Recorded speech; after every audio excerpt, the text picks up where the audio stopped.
Welcome to another edition of the Roar of the Lions UK podcast, episode number 89. Why, baby, bye. My name is Matthew Turner, joined alongside by Ryan McCluskey and Anthony Fitzpatrick. How you doing, boys? Spiffing. I'm delighted with what we're doing. Do you know what? I'm just a bit numb at this point. You kind of just get used to it. It just chips away at you a little bit every year, so you just roll with the punches, don't you? Had better days, Matt. Had better days. And you've watched it twice, right? Yeah, I'm just finishing off the first half Oh my now. God. Yeah. Twice. I wanted to see what went wrong in the first half. I'm just nearly about done with it, so I might be quiet for a few minutes, but man, it's fucking ugly. You go right ahead. I mean, I'm not quite the masochist that you are. I've watched every game twice so far, but I couldn't face doing this one. I really couldn't. I have to do this with a football team every year as well, so Ryan can attest to this. It makes you even more mentally stronger when you have several sports teams letting you down week in, week out. You build a very hard shell around you. I can attest that. It's going to be no secret. Whatever and whenever I die, if you look at my death certificate, somewhere under the cause of death, there will be sports in a bracket. It will have led to the fatal attrition or whatever till it finishes me off. Oh man, fatal attrition instead of fatal attraction is quite funny actually. I like that. Just on the top of the show, just like to remind you all to hit up our Discord channel. It's available for everyone to come join, chat with us all the way through the week about football, about soccer, life, the universe, and everything. DMs are open on Twitter, so hit us up for a link from there if you want to join.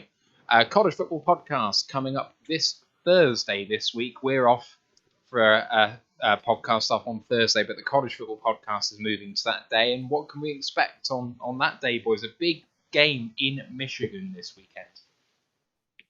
There's too big, like I said. There's a lot to break down. We'll be talking about it.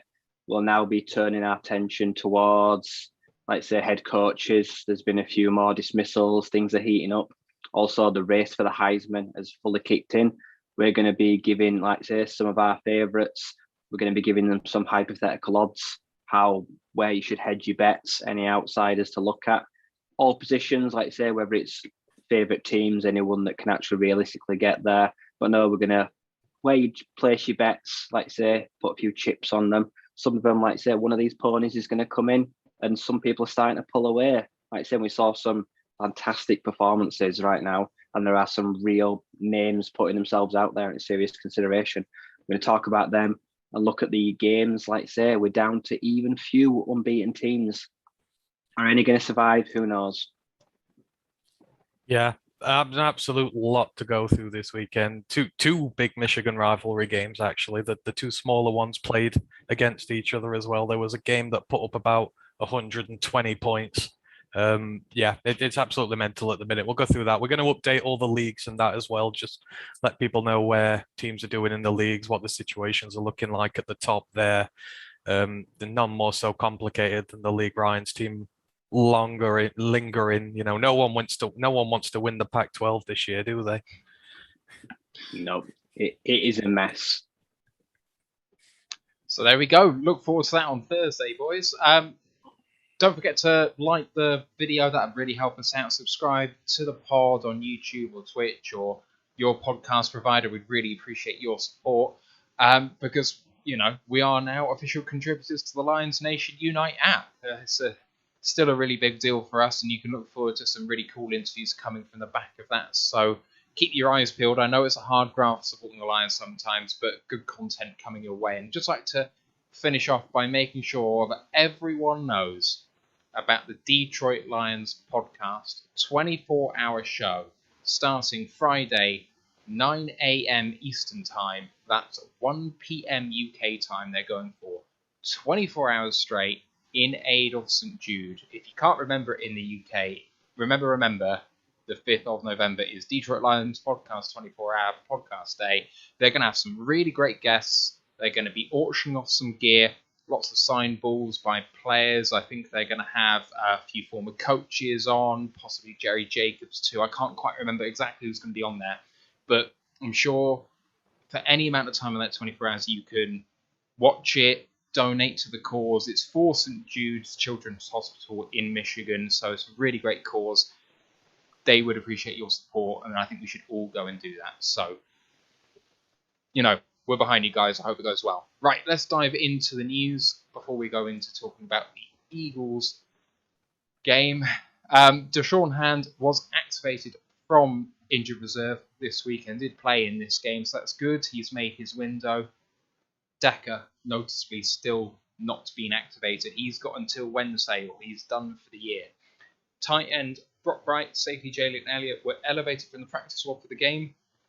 Noticeably, Brock Bright was elevated because Darren Fells was held out. Now, it could be injury related, but there is speculation that he is being shopped ahead of the trade deadline, which is tomorrow. So you should know if anyone's coming in or going out by then. And I'm not sure if you watched the game or not. If you saw halftime, I didn't. It wasn't shown on Game Pass when I was watching it, but Chris Spielman at halftime was inducted into the Pride of the Lions. It was emotional. Barry was the guy who introduced him. He then introduced one of his colleagues and friends who must be suffering from something because his voice was so frail. But it was really inspiring for Chris to bring on one of his friends and speak about how much he was moved by his induction.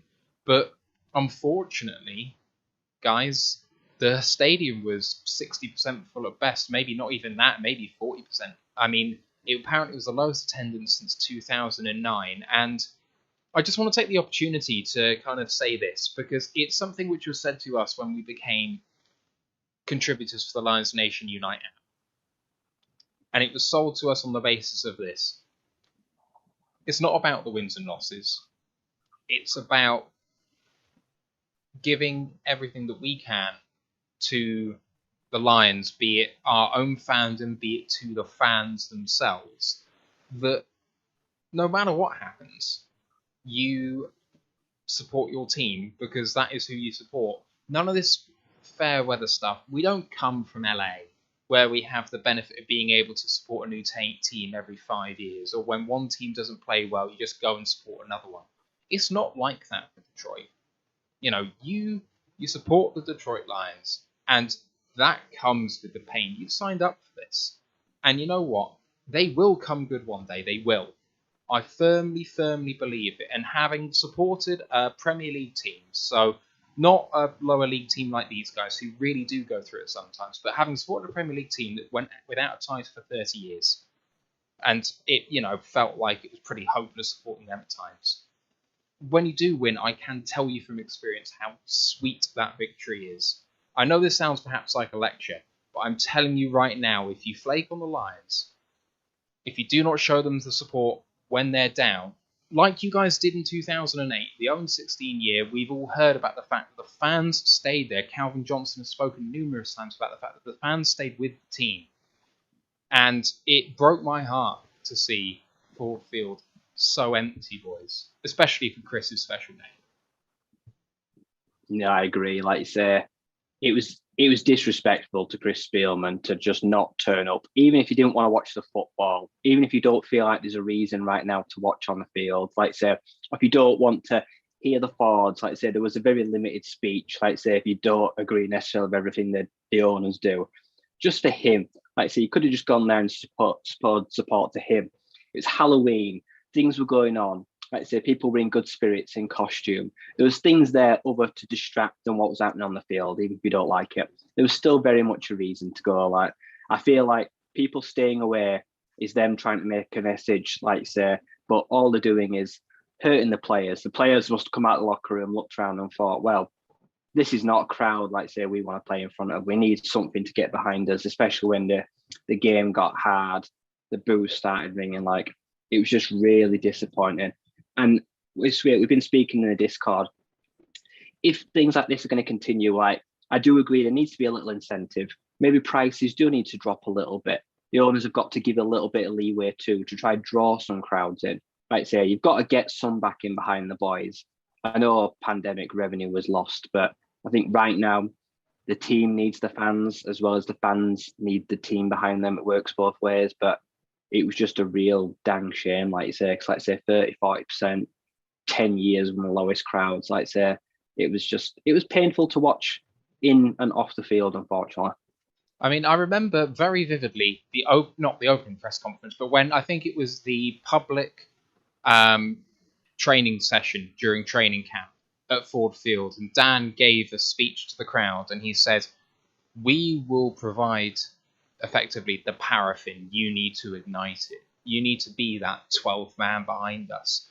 And I'm not saying it's the fans' fault, but in soccer, you very often see a crowd rouse a team to turn it around. But that's not possible in this scenario when they're not there. No, I completely agree. Like I say, coming from, I sit in a corner of the stadium at Bradford, where the northwest corner, the atmosphere section, the drums are there. When the players look like they need a lift or they're tired in the 70 minutes, we get going. We get loud, like you say, and they respond to it. I've seen it myself. Like say, when the crowd gets behind a player or a team of players, like it can make things happen. It can be a little bit of a spark. It can be a little bit of, oh, there's someone here. I'm still important to someone. Like say, there was none of that. Like say, I hate to say it, but at points in that game, heads dropped, and that's because, like say, there was no one there to offer that little bit of motivation, or even like say they were very limited. Even like the boos, like say, a noisy stadium can be an effective stadium, good or bad. Yeah, I mean, I know we're an 0-7 team, and obviously we're 0-8, so it's not the best in the world. But this is really only the second game which we've not been in. It's not like the team's been getting blown out every week and has been playing poorly. Given the situation it's in, sans $100 million worth of player talent and an absolute wreck of a previous regime that's not anywhere close to getting fixed, they've been highly competitive. So yeah, it is a shame to see the attendance is down a bit, but unfortunately, history is not very kind on the franchise, and this is just another year in a many years of disappointments. And I think now for a lot of people, it's gotten to the point where, something tangibly good needs to happen to get them back. And I can understand that. I get that. Even in football over here, you have to have good years to keep people going all the time. I know we don't get many, but I've had some good years. I've had some memories that keep me going back and keep reminding me that the pain is worth it. Unfortunately, for Lions fans, they've not had that many moments where, it makes all the pain worth the suffering. So I can get both sides of it, really. But yeah, it's great to see Spielman go in the Hall of Fame, though, for ours. He obviously deserves to be there. He's just the complete iteration of what you want as a player in a franchise, and knowing that he's here, having an effect on the team is a great thing for us. You want these guys here who do truly care about it. And, I fully believe them when they say they're going to bring a winning product here. People have got to realize the situation we're working in. You can't lose $100 million worth of talent when your budget's only 190 million and expect to be competitive every week. Hell, we've had to go into the undrafted free agency market. We've had to pull out every stop just to put a team out there. We had to restructure golf just to be able to sign the rookies and put a team out there. That's the situation we're in at the minute. We're on a Mad Max wasteland, and we're not even close to coming out of it just yet. So, cut them some slack, please. You're not going to get a bigger hatchet job than what Quinn Trisha did to this team in the history ever. Yeah. It's quite simple. Yeah, absolutely. I mean, this is something I was going to come on to later when talking about the game, but at the end of the day, there were the majority of people out there. Now, some of us are a bit more positive, and there's some YouTubers who are a lot more positive than even us, but the majority of people out there coming into the season at full strength thought this team was a 3-14, 4-13 team. And then we've lost our centre, our left tackle, 3 of our top 4 cornerbacks, wide receiver 1 and 2. Like, if you thought the team was a 3-14 or 4-13 team at full strength, then 0-17 should be inevitable from that point. Like, you should not win a game. That's the position that we're starting at right now. And the fact that we've been competitive through some of these games, this team has committed the cardinal sin of daring to be okay when they shouldn't be. Because it's actually raised expectations to the point where it's higher than the team is. We expect more from this team than they should be capable of providing, given what Ant said about the cap. But just the fact that even before we lost all of that cap, we knew it was a bad team, or most people did. So people have to reset their expectations of what this team can provide, and if they base their expectations at that level, they should enjoy themselves more. It's not to say that we're not disappointed about losing by 38 points, because that should not happen to any NFL team, no matter what money you're losing. You should still do better than that. But 0-8 is not a surprise, and it shouldn't be a surprise to anyone watching. I don't know if you guys agree with that or not. Is that unfair? As of yesterday, I pretty much just accepted that if we get one lucky win, that is a fantastic year. Probably doesn't hurt the draft stock. Like I say, we are trending in groundbreaking territory 0-17. If we do go on 17 from this very day onwards, no one will ever be surprised. Like I say, we are down to bare bones. Like I say, I went into this season and looked at the games, I thought, 3 are winnable. In any game you can win, and right now we could have 2 or 3. Like I say, that was being generous. I'd say we all made very generous, like I say, expectations before the year. Like I say, right now, I've always considered myself a realist. Like I say, now I'm being realistic. We're not going to win a game. The schedule does not ease up. It does not get any more forgiving. This was, on paper, a very winnable game. Even going throughout the game, I was looking at this thinking, we should be in this. This is a team that we match up against. Not bad. This isn't a great team. Like I say, I'm sorry, Eagles fans, but you're not a good team. But we played terribly and you capitalised. But no, I am resounded. Like I say, I will go through this week. Like I say, I'll go through the motions. Like I say, I'll complain. I'll eat into them. I'll give them that. But like I say, nothing from this point onwards now surprises me. Don't know. I look at this one and I see a story of I think the talent is there, but I just think schematically we're all over the place. We didn't match up in this one at all like we should have done. And I just see the same familiar mistakes emerging, but I still think there's a win or two in there somewhere. I honestly do, despite all this. It's just, I think we're holding ourselves back in a lot of regards. We need to change things up. We need to start using certain players more and certain players less. We've shown that, we're not going to put up with bad performances from players so far, but we've got to keep going.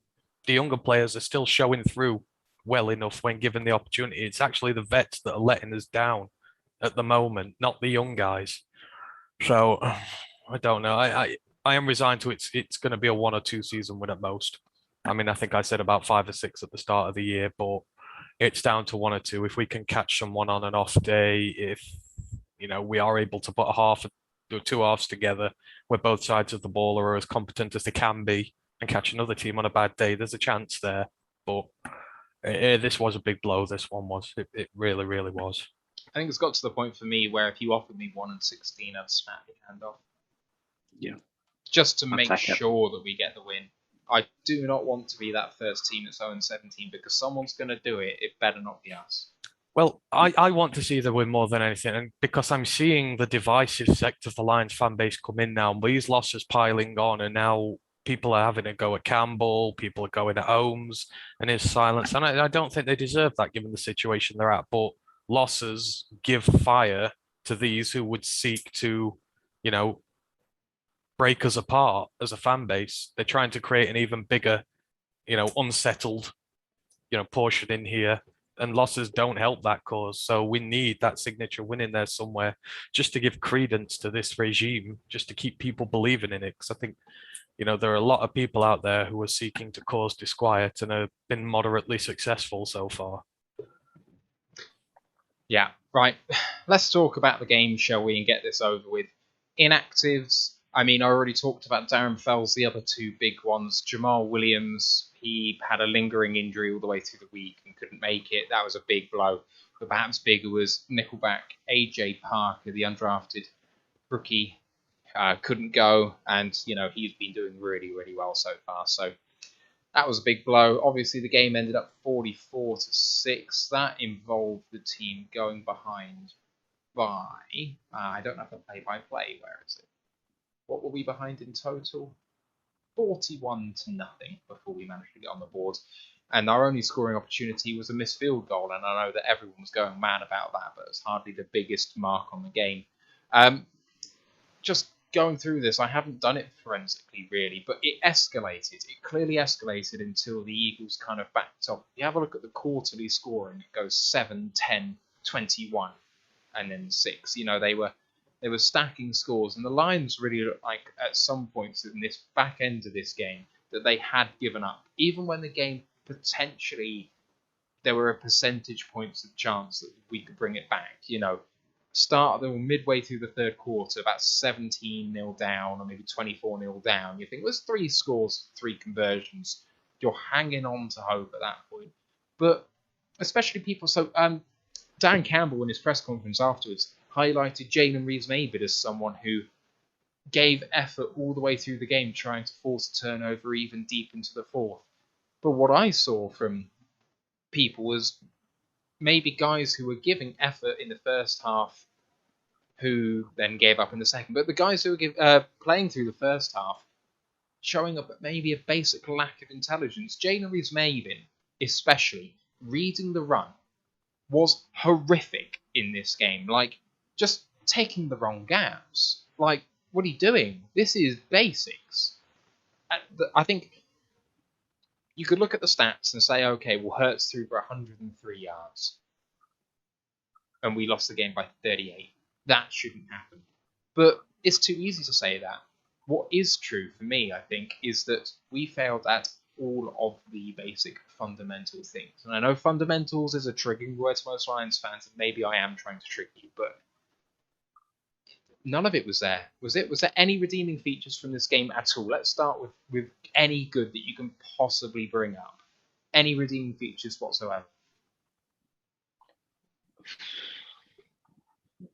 Jefferson and Godwin, I think. Yeah, they were the only 2 positives, I'd say. Jefferson and Godwin stepped in. I know Jefferson only got 2 carries and a few throws, but his touchdown was really good. I've been saying it. I've been banging that drum since before preseason. He needs an opportunity to show what he could do, and it was a really good run from him. It was short, but he was very tricky. He's very tricky about it. Managed to get in. I know they're playing prevent defense at this point, but still, you've got to do it. And he took his opportunity. Godwin worked well on special teams as a returner. In the rushing game, he did well. I think now that Williams has been injured, we've been able to see those depth guys at running back a bit, and we know, we've actually got something there with them. I think it's just the way they're getting schemed at the minute, but those two stood out for sure. Hawkinson as a receiver still looked, he was running nice routes, he was getting his separation, but the rest of his game was terrible. Like you say, his blocking seems to be getting worse, and like you say, mental errors. Why is he getting called for a false start in nearly every game of the year? It feels like he's been called for a false start or a hold. Like I say, he's just, his head looks like it's somewhere else. He looks distracted, and it's kind of worrying. Like I say, he doesn't always look like he's on the same page as everyone. He doesn't necessarily look like he's no one's enjoying their football, but like I say, it's worrying to think if Fells could be on the probably he's getting shocked. Like I say, we do need support, like I say, because he's the only guy holding up and propping up these receiving figures behind Raymond. So he needs to sharpen up. He needs a bit of dressing down, just sandwich either side of the head and just give him shake a little. Come on, watch the ball, watch the snap. I mean, one thing that really about the blocking that comes to mind is I thought that Nelson got pancaked on a sack, and I actually tweeted it when we were live tweeting.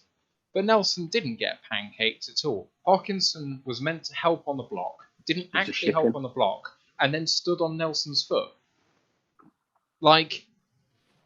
There's no better way of trying to help your right tackle than stopping him from moving. I know it's a mental error, it's a mistake or something, but in tighter games, they could lose you a game. You know, you need to be more refined than that, especially for someone that we needed to be one of the best tight ends in the league this season to have any chance of being relevant. And he's not been close. No, the gap between him and like someone like Mark Andrews has grown this year when really it should have been shrinking. Like I say, I'll be the first to say Matt Nelson, like, unfortunately, he had a horrible game. But when you give him help, when you give him like his own personal protecting tight end, I watched the play. Hawkinson was supposed to chip the edge, like say, help him. He literally patter-caked him, and that was it, like say. And then he got in the way as well, like say. He didn't do anything, like say. He's just as much at fault for that sack as Nelson is, like say, even if maybe not, like it just looks sloppy. Like say, there's a lack of effort at blocking at times. Yeah, right. Let's just go through some of the stats very quickly, and then we'll go into some more talking points because that's going to be a bit more fun, I think. Hurts 103 yards on 9 receptions. Gardner Minshew 2 of 2 for 11. Total 114 passing yards for Philly. 236 rushing yards on 46 attempts and 4 touchdowns. 2 for Boston Scott. 2 for Lions nemesis Howard, formerly of the Bears. Otherwise, the only person relevant in the passing game for Philadelphia was Dallas Goedert, who preseason was regarded as someone basically on the Hawkinson level, but for me, he's looking like the better guy at the moment. On defense for Philly, obviously Slay returns the fumble for a touchdown, and TJ Edwards led the team with 13 tackles, 8 of which solo, and 2 tackles for a loss. Josh Sweat had 2 sacks in the first 4 minutes. I think 4.5 minutes. Terrific game by him at left end. On Lions side, Goff 25 of 34 for 222 yards. He also unfortunately had 5 sacks for 45 yards. Some of which were on him, some of which were not. In fact, all of them, I dare say, he was under tremendous pressure, and he was all the way through the game. Rushing wise, 18 carries, 57 yards and a touchdown. Jamar Jefferson, as Ant mentioned, getting his first score. And to be honest, when you're that far down in your first meaningful NFL game, I don't begrudge him celebrating that. I mean, you got to find some joy in this season so far for me. Hawkinson led the team in receiving yards, 89 on 10 receptions, 11 targets. And Brown was the only wide receiver to get a catch, 3 of 5 for 46, and obviously had a big one negated for an illegal formation by, I think, DeAndre Swift lining up in the wrong place, not sure. Otherwise, all the receptions were by running backs. Godwin with UK 3 of 3 for 40, Swift 5 of 5 for 24, and Jefferson 4 of 4 for 23. So all the running backs caught all of the balls thrown at them. Unfortunately, Raymond, Hodge, and Kennedy combined for 4 targets and no catches. There were 3 fumbles on the Lions. One by Swift, one by Goff, one by Blau. 2 recovered, 1 lost. And otherwise, in tackles, Bryant and Barnes leading the team with 7 apiece. Barnes also had a tackle for a loss. Now that we've got that out of the way, Fox had a good game. We'll go for that. Let's talk about where the game was won and lost. And I think before the game we identified that, the Eagles' strength was meant to be in the trenches, and it hadn't been this year so far. But you had to look at their O-line, and it was full of stars and a couple of rookies. And you have a look at that D-line, and it's an underperforming Fletcher Cox in the middle of it. They came to play, and they absolutely dominated on both sides of the ball. What do you guys think about what happened? Our backup O-line effectively going against underperforming D-line, which has been performing heroics in recent years, but not this season as yet until now. It stunk, let's be honest. Like say, it was pretty much like those broken turnstiles you get a bus interchange. Like it didn't matter. Like Sweat was swapping sides. Like say, he had more luck against, like say, on the right, but they were bringing proper ferocious pass rush. Like say, they were setting the edges. They were blitzing. Like TJ Edwards. They used a safety. Like I remember one play where Goff was very lucky to get the ball away. A free blitzer straight up the middle. Like they came, like say, to play. They sent pressure. Our pass rush was absolutely awful. It's the worst game I've seen all year. absolutely little to zero blitzing. We got no pressure. Hurts, I cannot believe he only had so few passing yards and one of the cleanest pockets he's ever going to play in. Like, he had all day. He could have put out a blanket and had a picnic. We just could not get to him. Fair play. Like, they won the trenches. Both lines were just far superior. Rockers, Williams, just awful. Like I said, the veterans did not cover themselves with any glorious weeks whatsoever.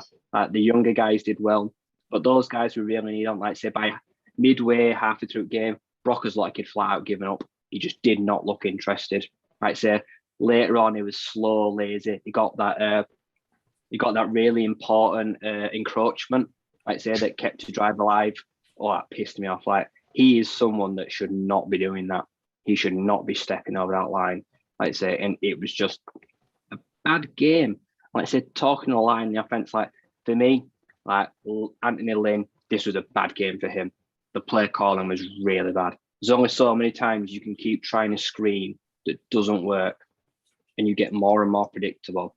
That they knew what we were doing on most players.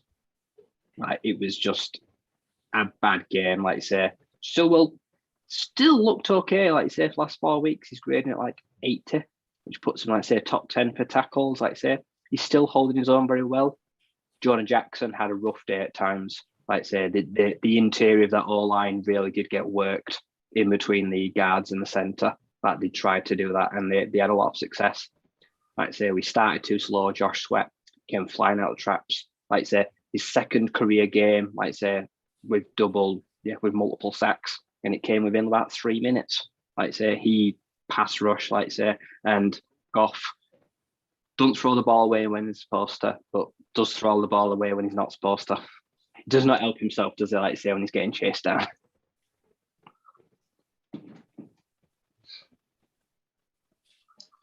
Yeah, I mean, I think the thing for me about this O-line is that the majority of the pressure came out the right-hand side for me. It came through Big V and it came through Nelson.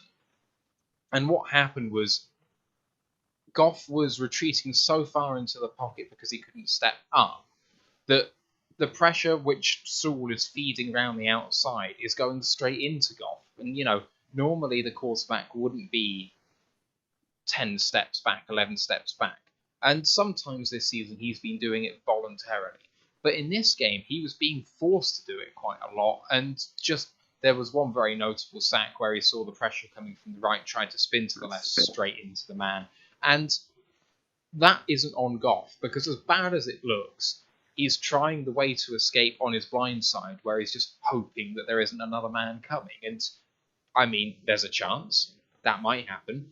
But there were some elements where Goff was just walking into pressure, which was really, really frustrating. Big V for me was the one that was kind of most disappointing, because I don't expect good things from Nelson, really. I disagree there. I think Big V was one of the few probably did all right. But I mean, this all comes down to a simple matter of coaching. They understood where we were strong and they attacked that.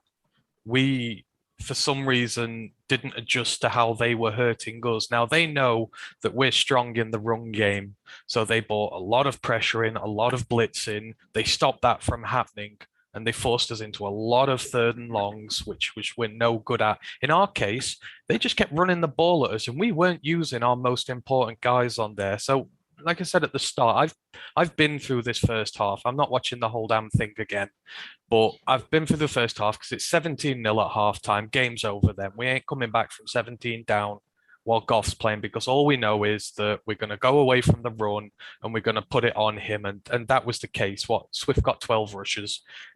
All the other guys got maybe 2 or 3. That was it. I think we were 34 passes to 17 rushes. So once again, we've got away from our strength and we've gone into what our weakness is, which is Jared Goff chasing games. But just to look how they stifled us. So just our first and second drives on, apart from that first throw to TJ, which was really good, and the protection was really good on there, our next 2 drives, we get put to third and fifth.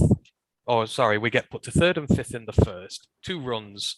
First one, we get 4 yards. Second one, they realize what we're doing. They bring a blitzer in. The blitzer comes in, tags DeAndre Swift. He gets 1 yard. We're at third and fifth. And we're going to struggle to convert from there because Goff loves to do his short check downs. In fairness, TJ dropped one he should have catched, but they put us in that situation where we had to do that. And, we weren't able to get anything from there. Defense stood up on the first drive pretty well. And you know why? Again, we got them to 3rd and 5th, and then we sent some pressure. Charles Harris chased Hurts outside and made him throw it away. That was one of the rare times that we used blitzing in this game. We did not do it, which when a running game's going, you need to blitz. You need to get in the backfield and cause some disruption. But, we went tit for tat for the first 3 drives.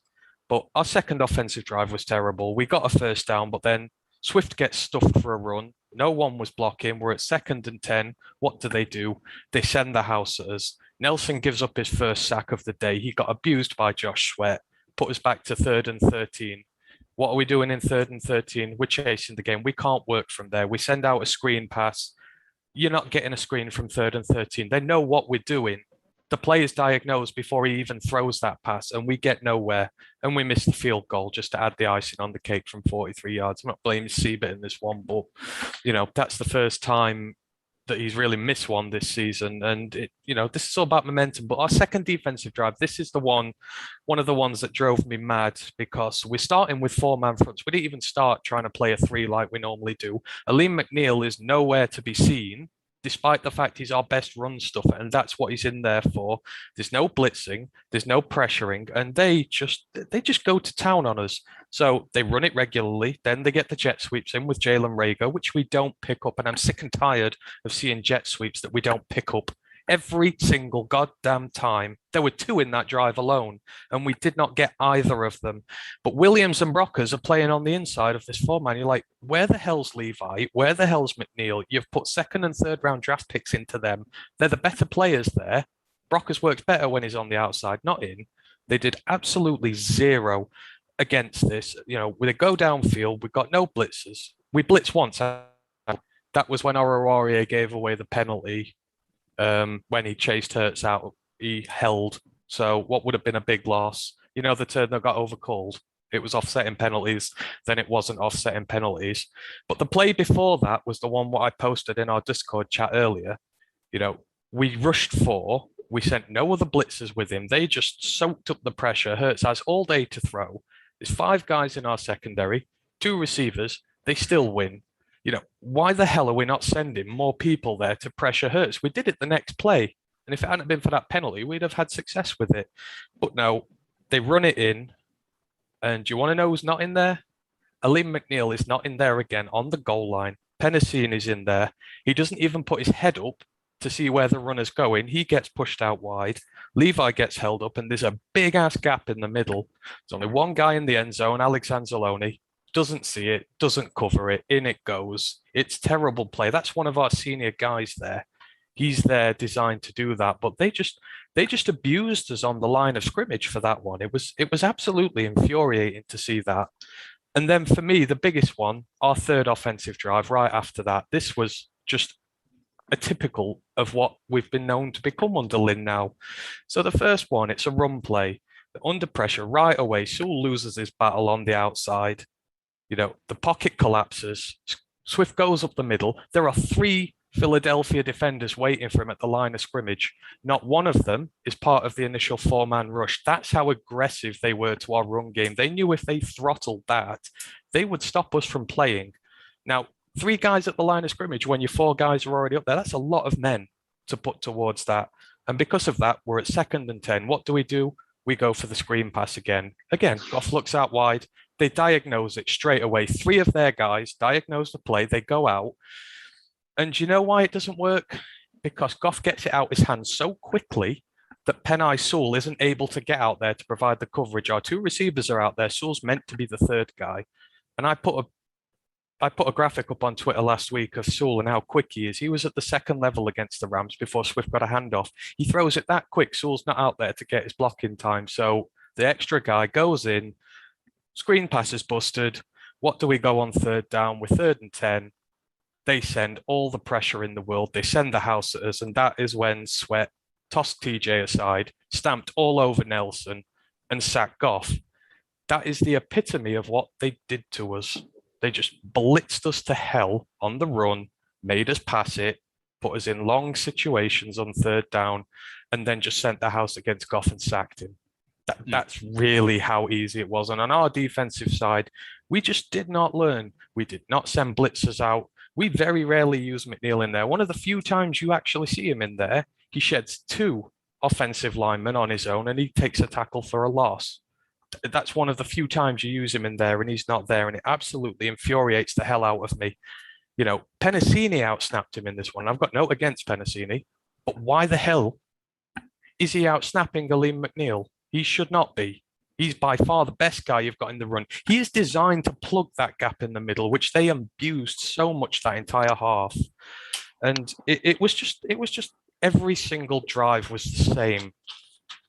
You know, it was the same here and go. We wouldn't bring no pressure. They'd run the ball, and the gap between the secondary and the line of scrimmage was huge because our linebackers would get blocked off, and they'd run forever. Whereas with them, they were right up on the line. So even if we did beat the rush, we couldn't go nowhere. And that is why they won, because they recognized our strength and absolutely strangled it, and we refused to bring extra pressure ourselves. We're that worried about, I don't know if it's Hurts breaking contain. I don't know if it's they're worried about the secondary, but the secondary have shown that they can mix it with the best. You know, send your linebackers up, bring a safety up, strangle that run game, which is killing us because Hurts isn't even having to throw it. But no, just 4 men every time and they get brushed away because this, you know, the right guys aren't in there to win. They just got no pressure whatsoever. It's like the Eagles coaches went, oh, I wonder what plays the Lions won't want us to call. Oh, well, we'll do that then. Because it's like they just called the exact play that we didn't want to see every time we were going out there. Like, as you say, sending the house as many times as possible because everyone knows Goff can't hack it. And you watch this game and you watch, say, the Rams game just gone or the San Francisco game in week 1 or any of these games, and you think maybe teams have actually been letting us off a bit. Because it doesn't take a rocket scientist to work out exactly what basically you've just said in stop the run, blitz Goff to hell, win games. Like, until we can defeat that game plan, we are not going to win another game. No, exactly. But the thing is, again, we just did not adapt to it. And I don't know what Anthony Lynn was thinking in what he was doing. I mean, very first play of the game, we threw 17 yards to TJ and caught them off guard. You know, that's the sort of stuff you want to be doing. Don't send the predictable run in there. Don't put the screen pass out. And if you do, make sure it's executed properly. You know, Goff just throws it out so quick. He doesn't give the team chance to set up the blocks. And that's what I noticed with that. And it was just the same every single drive. We were always struggling to make first downs. A lot of times we made them by the hair of our chinny chin chin. That was it. It very rarely looked fluent. But on our defense, why the hell are we not blitzing more? When you're running, that's what they did to us. They absolutely bottlenecked Swift and Jefferson. The amount of times they were getting hit in the backfield or even just pressured so that they had to move from their original route into another defender. There were so many times that they just sent the house and did that and throttled us. Why we couldn't do the same? Because when we had the personnel in there, the correct personnel, we looked better against it. I am at a loss to know why Levi and Aleem are not playing as much. Because Aleem was, you know, they struggled when he was in there because he's a big guy who takes up a lot of blockers and gives the other guys a chance to bring the runner down if he doesn't do it himself. I really don't get it. You know, we say we're starting with a 3-4 system this year, but we didn't play it at all this one. We didn't play with an O's. We just played with 4 up there, and it's Williams and Brockers in the middle. And who were 2 of our 3 worst graded players yesterday? Williams and Brockers. The vets letting us down while the rookies sit on the bench and, you know, are just left there. And yet when they're on the pitch, they play well. You know, but this is what I'll go back to the point. Of our 4 lowest graded players yesterday, Anzalone, Brockers, Harris, and Williams, our 4 senior guys, letting the team down. But Brockers and Williams shouldn't really be designed to go through the middle like that. They play more towards the edge. So where the hell's your damn nose tackles? Where the hell are your defensive tackles who are meant to go in there and cause all this disruption? It just annoys the hell out of me because Aaron Glenn's really good at what he does, but it just felt like this time we didn't adapt to the situation. We were just too happy to let the run kill us.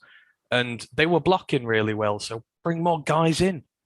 That's what they did to us. They just overwhelmed us, blocking, blitzed, brought their linebackers right up, brought their safeties right up. So even if we broke the line of scrimmage, there were 3 or 4 guys there just to mop it up. And they took the risk about the pass downfield. That's what we need to start doing. We need to leave the secondary to their own devices and trust them. And we need to have everyone else up in contain mode and then get them in 3rd and long situations. Because on the rare occasions we did it, we had success against them. And it's frustrating. It's frustrating. It really is. And the offenses as well, because it's, teams have figured us out and we're not really trying to do anything to solve that. In the very first play of the game, we saw what could happen when we did things differently.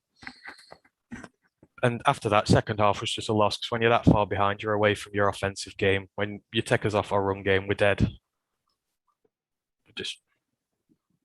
What do you reckon, Ryan? No, I agree. Like I said, this was a bemusing lineup. Derek Barnes finishes our top tackler. How many % of snaps did he play? 24. A fast, strong linebacker that could have blitzed or could have filled gaps at line of scrimmage with no nose tackle. I know, we weren't even playing for 3/4 of the game, even though, like I say, he's a short tackler. And once again, what reared its ugly head? Missed tackles.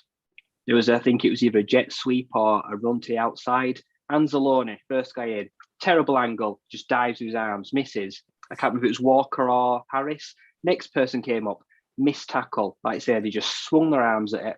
They just scooped down the outside, like I say. Next thing, they're in the second level. Like I say, it was just arm tackles. No one was wrapping up. It was just really, really ugly. Like I say, the personnel wasn't great. We knew they wanted to run up the middle. And as Ant says, we won't play a nose tackle. We'll just give up the middle. We'll let these big holes happen appear in the middle. John Howard came back to bite us in the ass, like he always does. Like, he loves playing against Detroit. He's a small, diminutive, but strong back. Where does he want to run? He wants to run up the middle. He wants to go through them holes, like say, and they were creating them. The NFL does not respect the Detroit Lions because teams just stack the box because they know we cannot throw the ball. We have got, like say, Jared Goff, I don't know what it is. It's scared of first down-itis. Like say, we see that 17-yard pass, and that's it. He barely looks at the first down marker again for the rest of the game, knowing full well that, like say, they've got 7 guys in the box, like say, running the ball with little tiny DeAndre Swift running into Fletcher Cox's big belly every game. Like, why are we running that guy straight the middle? Like, it just does not work. We're going to break him. He's going to get broken. Like I said, the way that they used him in this last game, because it was too physical for him. This was a physical game where it needs, like say, dump offs, like try getting outside the tackle box.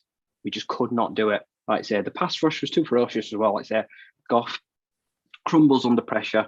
He forgets what he's doing. Even there was a few plays where Swift actually managed to drift out free. He just didn't have the time. I just didn't look at him. Like, it was just a poor game. And somehow Will Harris is now the 2nd worst graded safety in PFF. He had another stinker and managed to jump up a place. Who is below him? Yeah, and that was the difference then and there. It was they were able to send the blitzers because they put us further back down the field. With us defending, there were just so many times we'd miss tackles at the line of scrimmage. Our defensive linemen could not shed blocks to save their life. The amount of times I saw Williams and Brockers getting held up, and guys on the edge for that matter. And, if we did have success stopping them down the middle, they went straight to the edge. They kept varying up their play after play, keeping us guessing. Like I said, they added the jet sweeps in as well, stretched us out. They always kept that defense guessing. But where the hell is our 3-man front, and why is it not there? We have personnel for a 3-man front, a proper big ass nose tackle who ain't going to get moved off there, and Levi and Brockers and guys like that who are better out at the 5 tech coming in.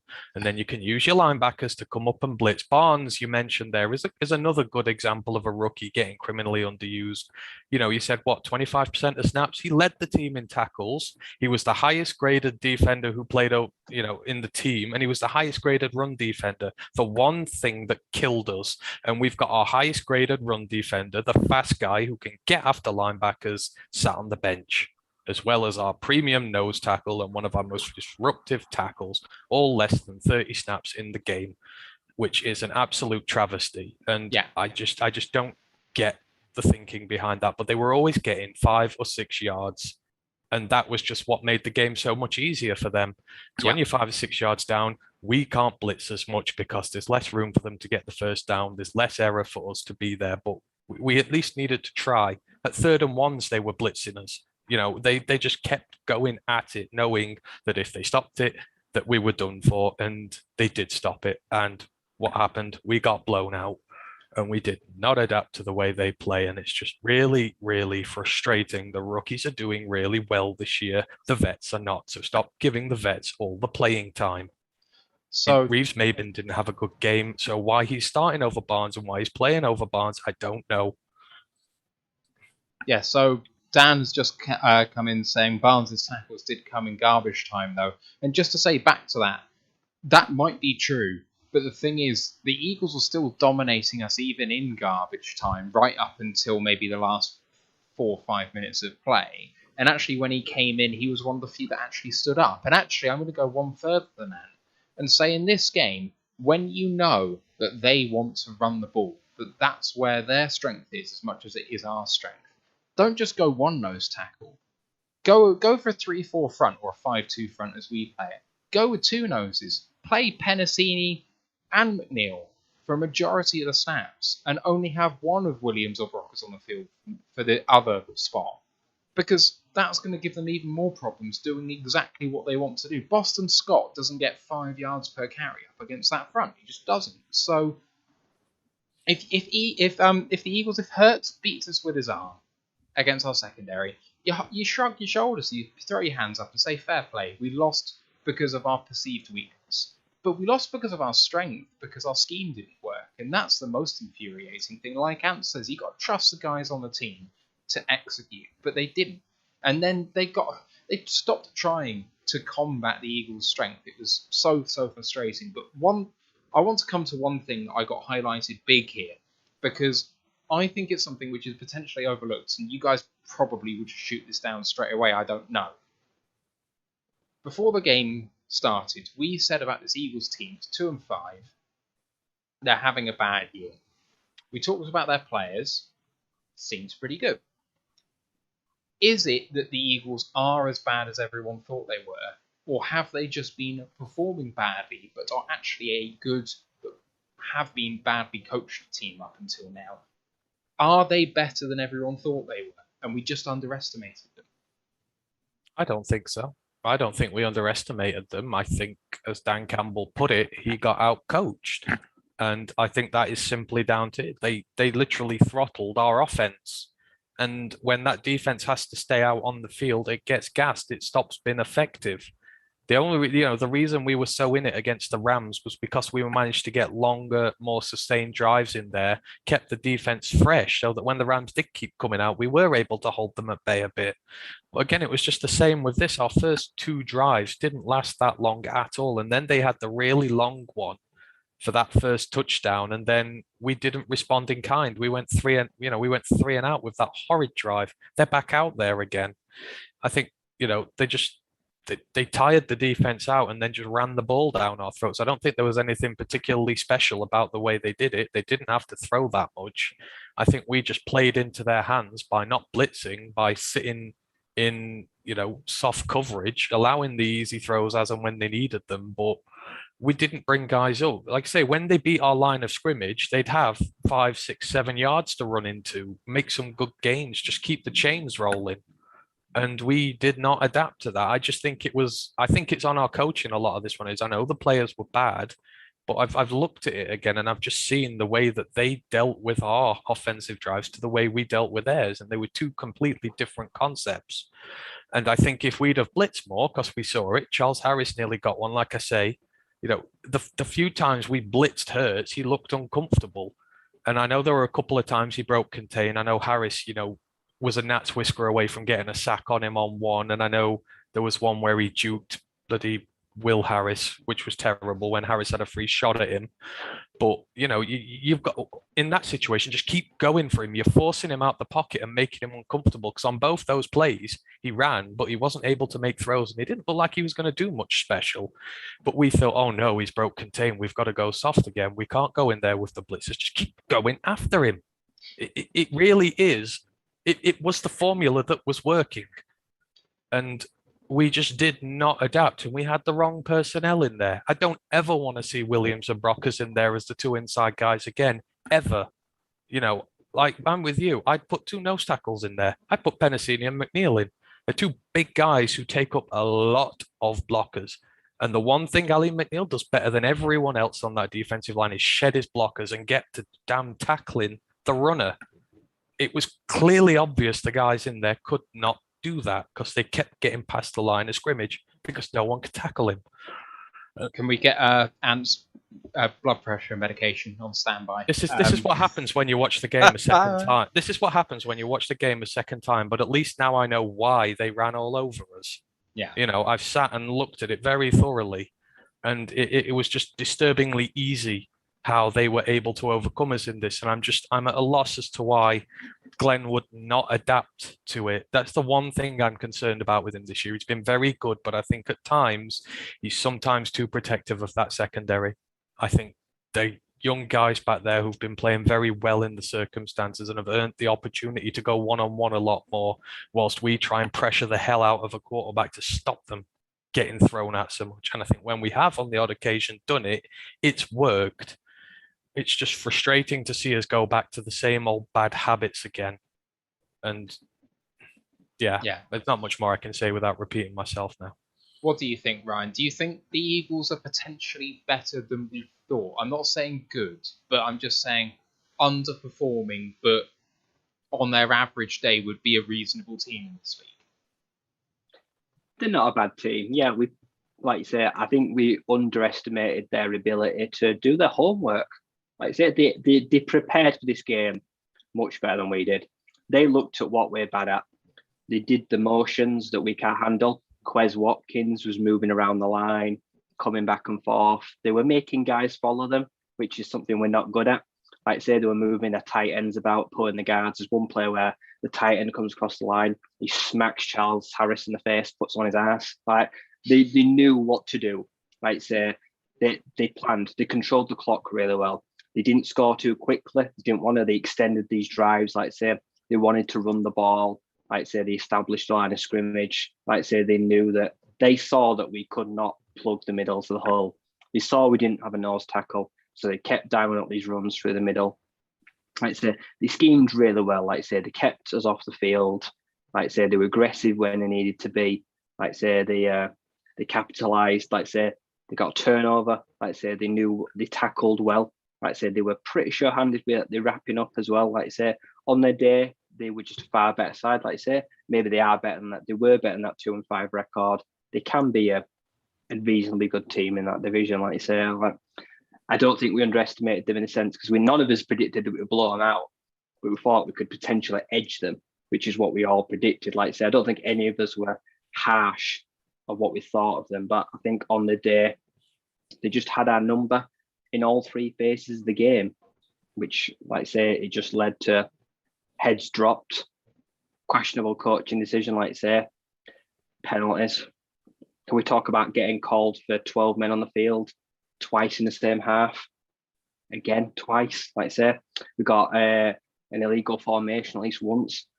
I think, did someone get called for an unsportsman? That was an unsportsmanlike conduct. We got called for holding on the big gain just before the half, where we missed the field goal. That was about a 35-yarder. We got called for holding there. Outside of the books, we are one of the worst penalised teams in the league, I think. We just continue to shoot ourselves in the foot. But it's not even that we shoot ourselves in the foot, but we stack them as well. We get penalty on penalty. When we get one brings two. And it's so frustrating to watch. Right, let's talk about... Even when we don't get penalties, we're struggling to make this. We're always going to third downs. It's very rarely we just go first down to first down and move it cleanly.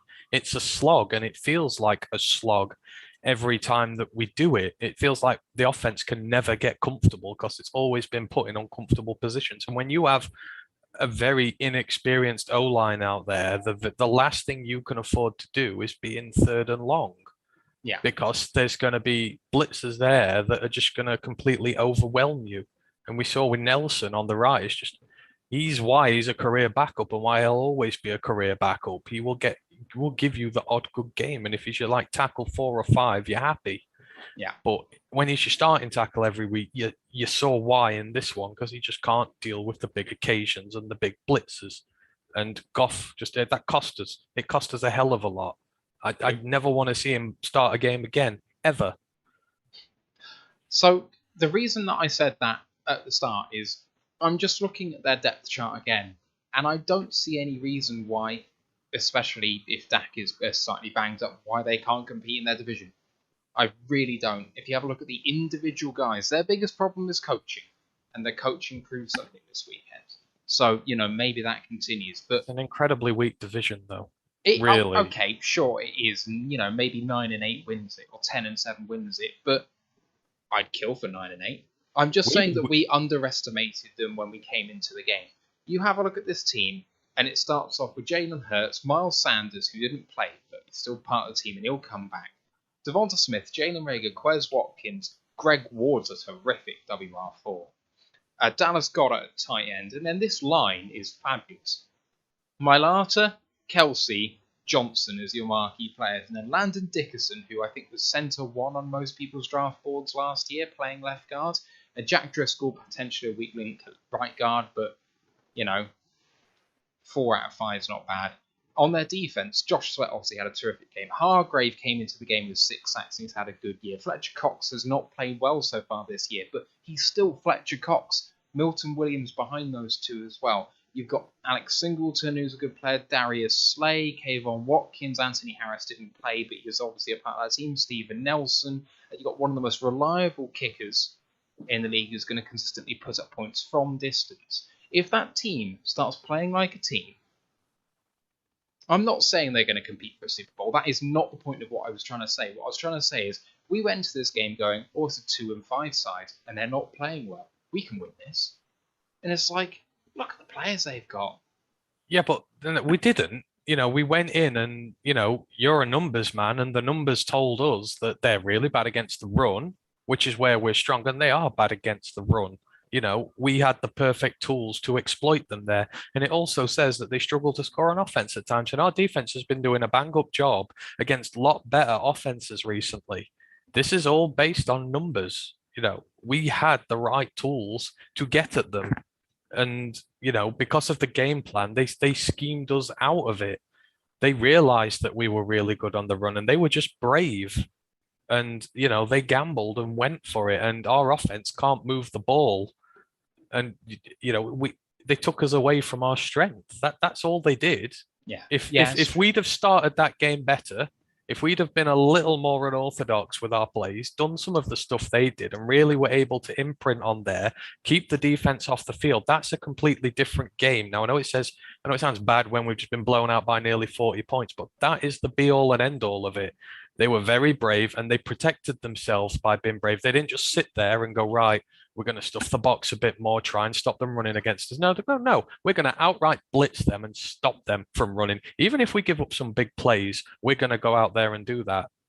That's what they did. And then on the other side of it, it's just they ran it because we were unable to stop it. They got lucky on a day where we just didn't adjust to the situation. I don't think we underestimated them at all. The numbers said we had a good chance in this one, which is why we all said home field advantage. We've had a really good performance last week coming up. We did well in the run game. If we do the same again, we've got a good chance of winning this one. It was nothing against the skill players on their team. It's just how it turned out on the day. And, one coach went for it and was brave. One coach didn't and lost. That's what it comes down to.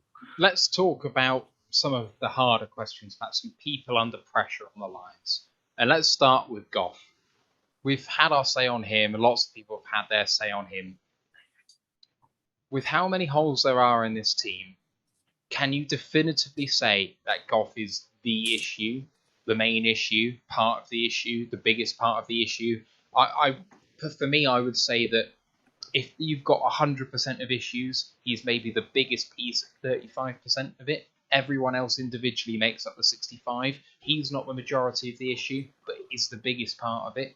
And for me, there's 2 elements to this. First is just he threw it into the stands on a 4th down, and he came out in the press conference and said, "Oh no, I wasn't throwing it away. I was just inaccurate." It's like, How inaccurate are you? Sorry, you were 10, 15 yards away from your intended receiver. What kind of throw is that?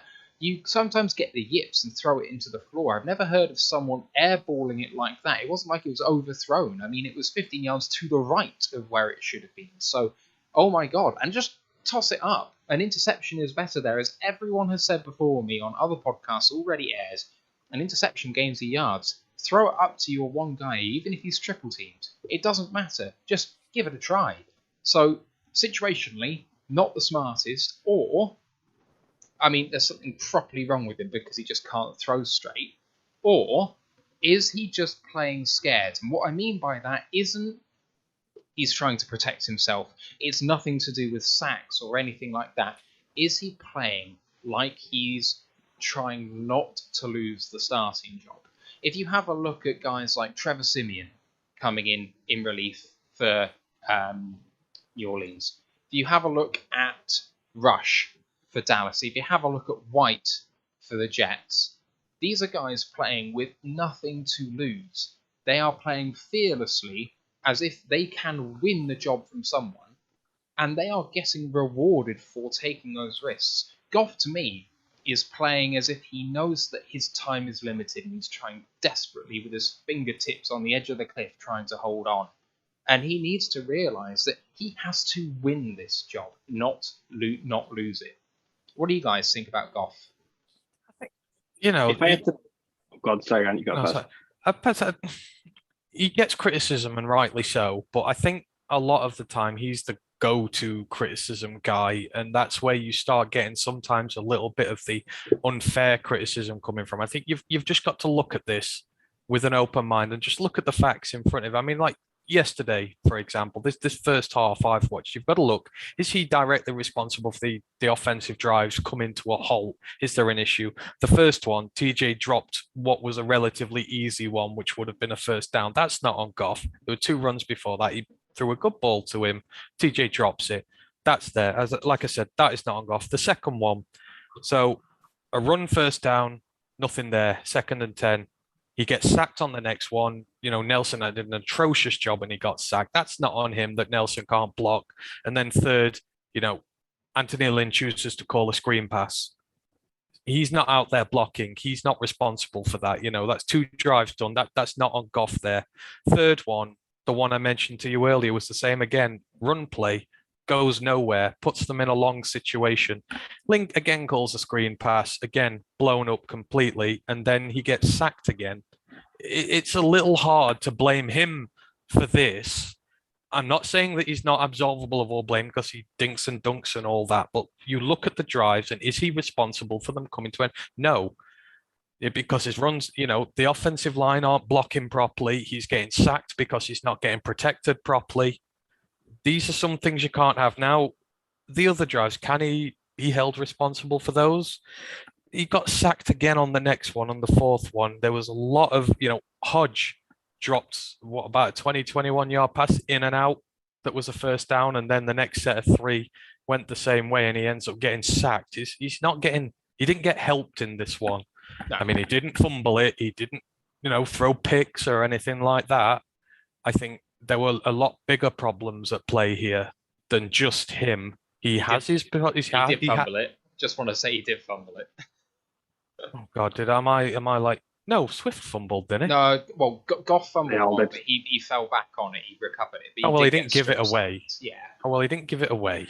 But my point is, he obviously he deserves his fair amount of criticism on this one. But in this game, in particular, in the first half, this is not on him.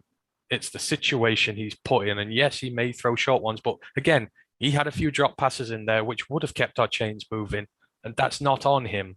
No, that's true. There's absolutely no doubt that he could have been helped. And then when your run game's taken away, you're putting all the pressure on him. So we just stopped running in the second half yet again. There was just no running game. Then you just go throw. It's not his game. And it's not saying, like I say, it's not absolving him of any blame so far this season whatsoever. But I think it's very harsh. Everyone just comes out and go, oh, it's Goff. Oh, it's Goff. Oh, it's Goff. Stop being that person. Do your research and find the right person to blame. In this case, it's not him. Most weeks, he has had his issues there, but this one is not on him at all. Ryan? You've got to agree this week's probably not on him.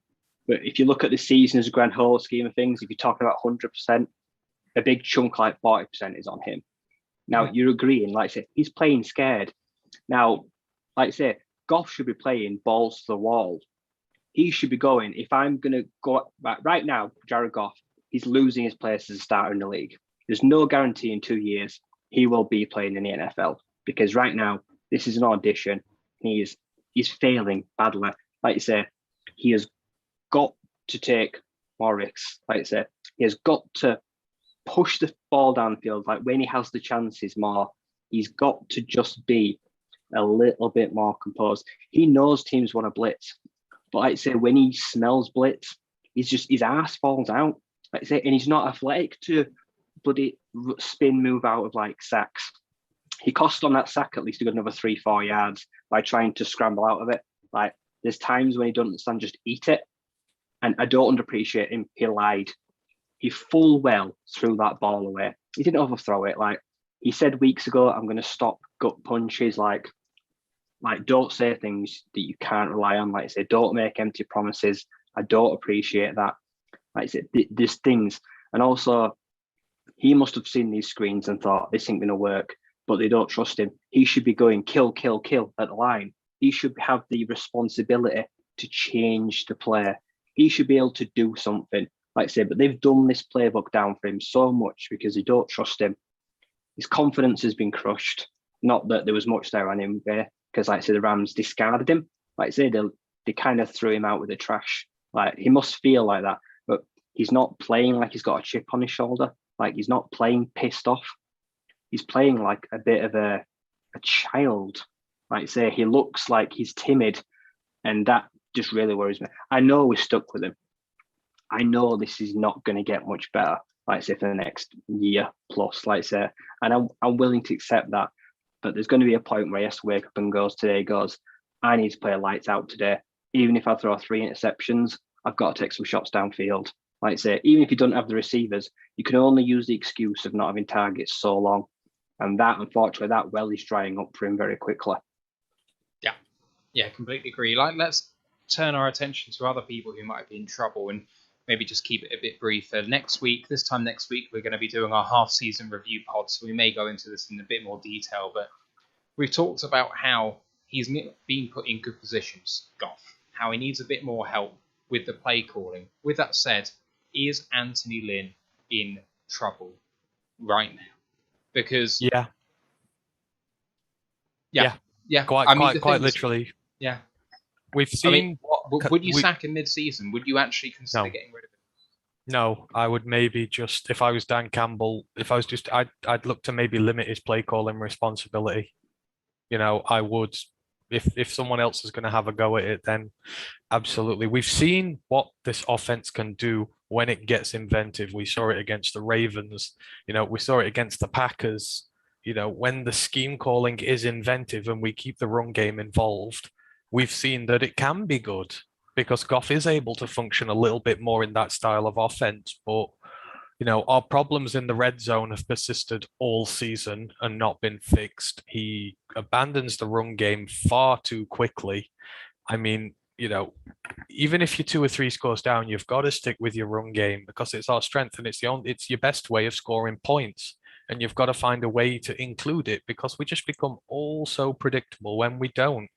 When we stop, teams just blitz and blitz and blitz and overwhelm us and overwhelm Goff. And that was just a perfect example of it yesterday.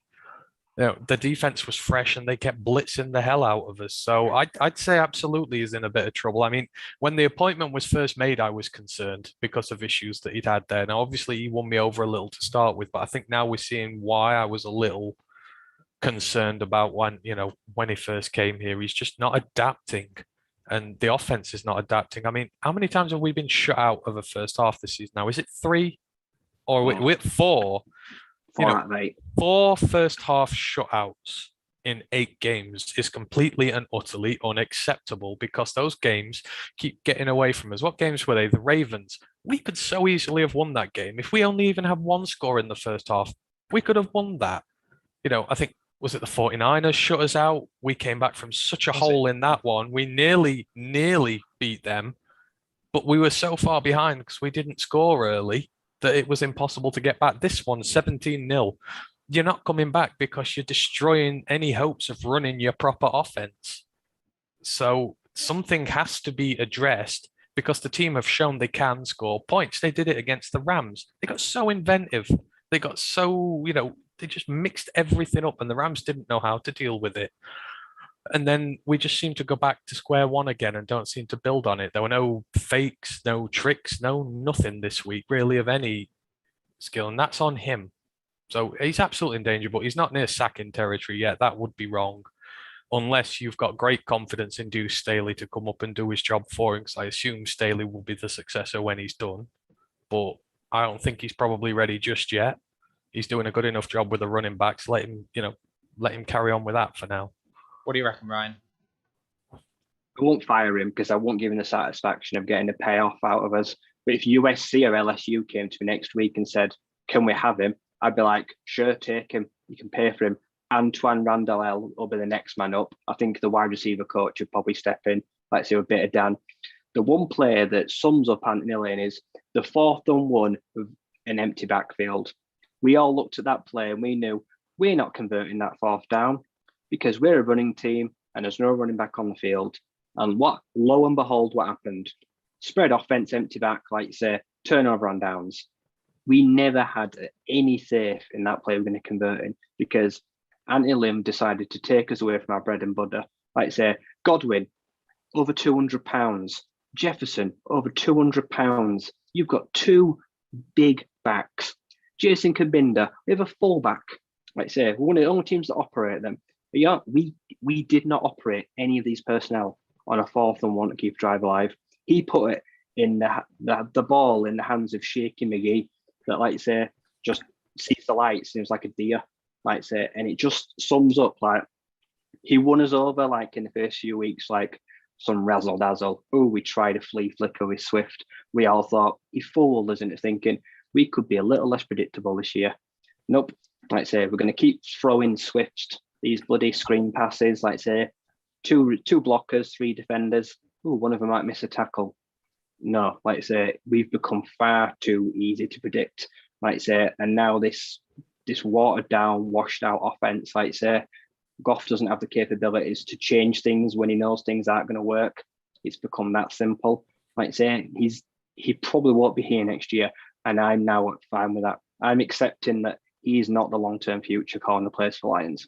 And the sad thing is, it's negating all the good work that Aaron Glenn is doing, because Aaron Glenn is performing miracles, as I've already said, with our defense. He's getting players who have no right really to, well, no right to be here, but who we never thought would be able to progress into integral pieces here. And he's developing them in that direction. They are doing so well, but they're out there so much, defending so much. The injuries are piling up. It doesn't help that they're out there all the time, getting beaten, battered, and bruised. Aaron Glenn's creating something special on that defense, but whatever the offense are going to struggle and keep them out there 35, 40 minutes a game, the defense isn't really going to be able to meet its full potential because it's going to get gassed every week and the players are going to get demoralized. Whereas in real time, they've done a really good job. Yesterday was a struggle, but that was personnel again for me, not the players. Jacobs had a really good day yet again. I can't speak highly enough of how well he's doing. I think he's another who should have gone on the praise list, to be fair. He didn't have to do much in coverage, but he was really good against the run when they got through. It's just frustrating to see Aaron Glenn's work getting wasted because the offense can't do its job. Yeah, massively frustrating. The 4th and 1 play that Ryan talks about. There's only a few teams in the league that can run that play at empty set effectively so that they are completing a very high percentage of the time. And that is when you have a quarterback who is exceptionally good. You're talking Rodgers, Brady, those sorts of guys. Or you're talking mobile quarterbacks who have the quarterback draw in their arsenal. So you're talking about Arizona, because 4th and 1, empty set, 5 linemen, he can take the ball and just go on a design quarterback draw for a first down 80, 90% of the time. it's like a kind of basketball isolation style play where you're putting the ball in the hands of your quarterback and then here you go, Kyler, you go and get us the first down. But Goff ain't that guy. Goff can't do it with his legs, and so you're severely limiting what you can do from an empty set. And it's just, it might work sometimes, and it might catch some teams by surprise, but you're taking your percentage chance of success down. It's not to naught. Obviously, it's got a chance of success, but you're going from 4th and 1 should be 70-75%, and that's maybe underdoing it slightly. Should be potentially even higher than that. And going empty set with Goff on 4th and 1, I wouldn't be surprised if it's at something like 35-40%. You're literally halving your chances. I don't get it. It doesn't make any sense to me at all. But let's move on from Lynn and talk about Brad Holmes. A lot of chat on Twitter, a lot of chat on Facebook about people having a look at the roster which has been constructed with the amount of money that we had and saying, is the performance of the guys that he has brought in enough to say that his position is being questioned? Now, I have some very strong feelings about this, but Ryan, I'm interested in what you think about Brad Holmes so far. The first point I'll make is the Trinity Benson trade was a disaster. It is blown up in our face immensely. 74% of snaps yesterday, not a single target, and this is a guy that would have hit waivers. We could have put a claim in. He's playing like he should have hit waivers and a free guy, like you say, but we gave up capital for him, and then Lynn doesn't call his number. Right, that was a terrible decision. So that's the first tiny little red part, but the rest of it, we didn't have, like say, Quinn Trisha, we didn't have all this cap to work with. We've eaten all this shitload of dead cap. We were very limited in the bodies we could bring in. And it's not his fault the likes of Quinton Dunbar had issues in the off-field. He gave up on the Lions. He asked to be released. That wasn't his fault. So next thing, like say, we've lost that veteran corner, like say, and we're scrapping all the time. Like Nickel Roby Coleman, like say, we haven't even seen him yet. Like say, we looked at the transfer, like the free agency. Okay, Wally, it turned out to be a disaster, but he's someone that came with a bit of reputation just to help these young guys. Like these bodies, they've got reputations. Like I said, they've got experience, but it's not his fault they've not worked out. He's been willing to give these guys a chance. Like say, it's not exactly his fault. A lot of this, there are some of the additions that have worked out. Like say so far, like the Brockers trade in the initial period looked okay to start with. We thought that's a good veteran presence for the lineman to learn under. Jamal Williams, I'd say right now, he's probably been one of the best additions. He's looking pretty good. I'd say he's moving the ball well. He's so far the best running back. I'd say so. I think if you're looking from a personnel standpoint, I'd say he's done more good than he has bad. So I'm not going to judge him for the off-field acquisitions because he had limited to work with. I'm definitely not questioning his should he be a GM? Is he ready? Is it too soon? Because you never know when's the right point. Like you say, we took him after doing a great job with the middle round picks for the LA Rams. He's got that experience, like you say, of drafting from a pool, scouting. That's something we need because you have too many draft busts. So for me, I think he's done an okay job so far.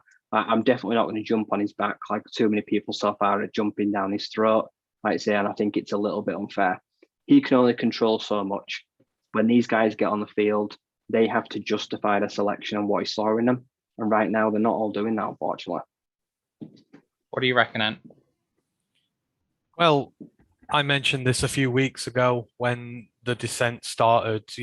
I think there genuinely are people out there who just want the Lions to be in a constant state of flux and to be in this situation where they're just constantly bad because it gives them a narrative to moan about. And the best way to do this is to go after the people who are trying the best to change that. I think we've not seen a backing for a head coach like we have with Dan Campbell in some time since Caldwell was back here, and Caldwell was beloved by the fans. But Dan Campbell had so much going for him. He was really getting people behind him. And then the second some of these tactical things started, people setting on him right away. Oh, he's a bad head coach. Oh, tactically, he's not going to be aware of all this. They're not taking into account the situation he's working with. And I said that they're going to come for Brad Holmes next. And that's exactly what's happening. They are attacking Brad Holmes where we're told he's strong. So obviously it's his scouting and drafting resume really that's got him here. We've not drafted well for a long time. Our drafts under Quinn will tell you as much, that we've struggled greatly. And for me, it's, again, these two are both working in such a horrendous situation, and I think people are quick to forget that, because we're working without 60 million in dead cap to bring over from what Quinn Tricia's left behind. People, the big things people are having a go at Holmes at, the Goff restructure. He had to do that. If you wanted your class of rookies, if you wanted the extensions, Romeo's extension, you had to renegotiate somebody, and Goff happened to be the one contract that he was able to do it with. Because it wasn't even a big restructure. It was 10 million over 2 years. It's nothing. Exactly, because he'd been left with such a shit show by the previous organization, excuse my language. He had to make that call. That is something he had to do. It's not something he probably wanted to do. It was as a course of necessity that he had to do it. And then you look at his draft. He drafted really, really well. Peni is going to be a great part of this organization for a long time to come. Levi's not being able to show it because of injury, but hopefully he will get the chance. Aleem is going to be here for a very long time. Ifiatu won the starting corner job before he got injured, which was unfortunate. Barnes, everyone's clamoring to see him. All these draft picks he made, he did really well with. Jamar's now come into the equation. He's got a touchdown on his first performance. This has been one of the best drafts we've had in a long time, and this is what we were sold on Brad Holmes. His drafting ability, his scouting ability. There are other guys in the building to deal with the finances, to deal with other bits like that. Because it's like with Campbell, he's aware of his strengths, but they've brought in people to surround him who work well where he's weak. That's what this whole system is based on, and Holmes has done well. He's gone into the undrafted free agency market. We've got 3 guys who are now integral parts of our secondary. They're getting better every week. Jerry Jacobs is becoming a fan favorite at a rate of knots. Parker's getting there. Price is really doing well in good spurt. When was the last time we went into the undrafted free agency market, came out with 3 guys who could potentially be a big part of our future here? We've never, ever done that, and that's what we were sold Brad Holmes on. He's done well in the draft. He's done well in free agency. And yes, he misfired on Benson. At the minute, it looks like he has, but I mean, Christ, we've given away a 5th and a 7th. We've got so much draft capital this year, first, thirds. It takes one minor trade to get that back. 1/3 maybe moving down to 4th. So you get all these picks back. So I don't blame him for trying to take a flyer there and try and find something. He listened to his scouts, which is, again, something the previous regime was completely incapable of. They didn't listen to their specialized guys. He's taken a chance. It might not work. We've got a 6th the year after because of it. But in the grand scheme of things, he has done what he promised, what we were promised he would do. And the little things he's done wrong are them little things. But people are blowing it out of proportion, certain people, to make people doubt Holmes. And what happens when people start to doubt Holmes? They start to doubt the rebuild. What happens when they start to doubt the rebuild? The franchise remains in a constant state of flux, just because people want it to be that way. And I fully believe some people are committed towards that endeavor. I'm not going to lose sight of Brad Holmes yet just because he traded a 5th and a 7th for a wide receiver and it's not picked off. I mean, Christ, what did Quinn do in his time here? Give stupidly, ridiculously big contracts to players. Holmes hasn't done that. He's given out a lot of 1-year flyers. And if we get guys like Charles Harris and Khalif Raymond on board, who could be part of our future, stroke of genius. No one's talking about that. I think it's absolutely ridiculous to be even questioning Holmes at all right now, to be frank. And yes, he's learning his job. But again, if you look at everything he's done and take it into consideration, he's done overwhelmingly more good than bad. But you wouldn't expect to see him have a clean slate being a first-time GM. He'll learn.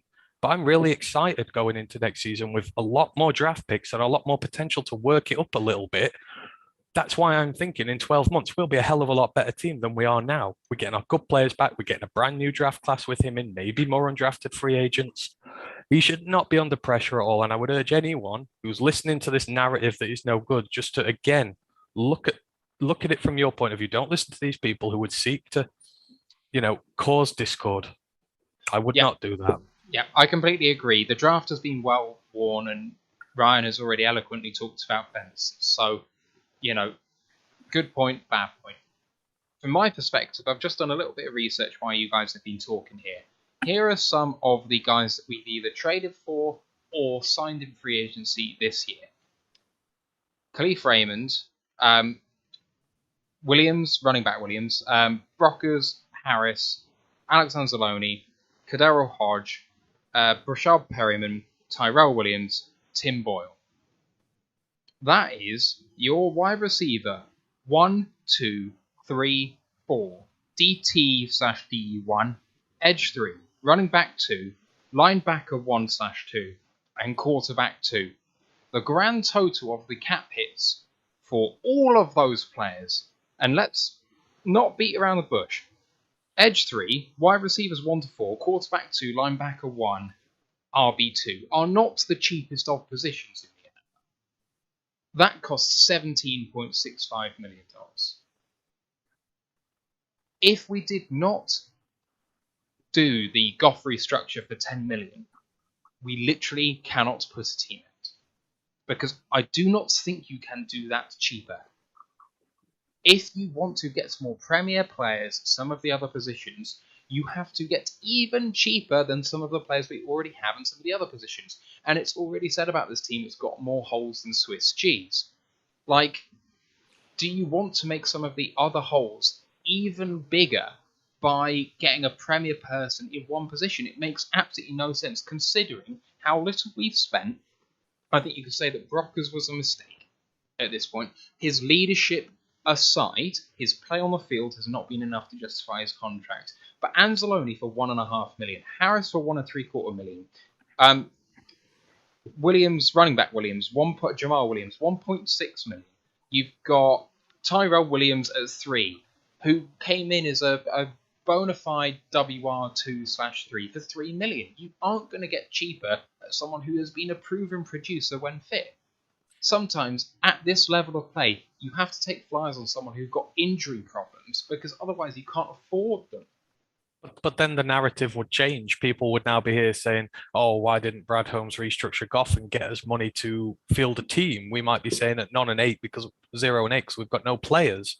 That's what I mean. The narrative changes depending on how they want it to fit. The Goff restructure could be good for them because it means they can hammer him for us not having players. It's bad for them because, we did it and we stuck with him for 2 years and his players not warranted it so far. He's on a hide into nothing on that score, and people aren't taking into account the scenarios. I've seen so many people today going, oh, this was our New York Jets blowout that Matt Patricia had. Nothing's changed. It's all the same. It was like, whoa, hang on just a little minute.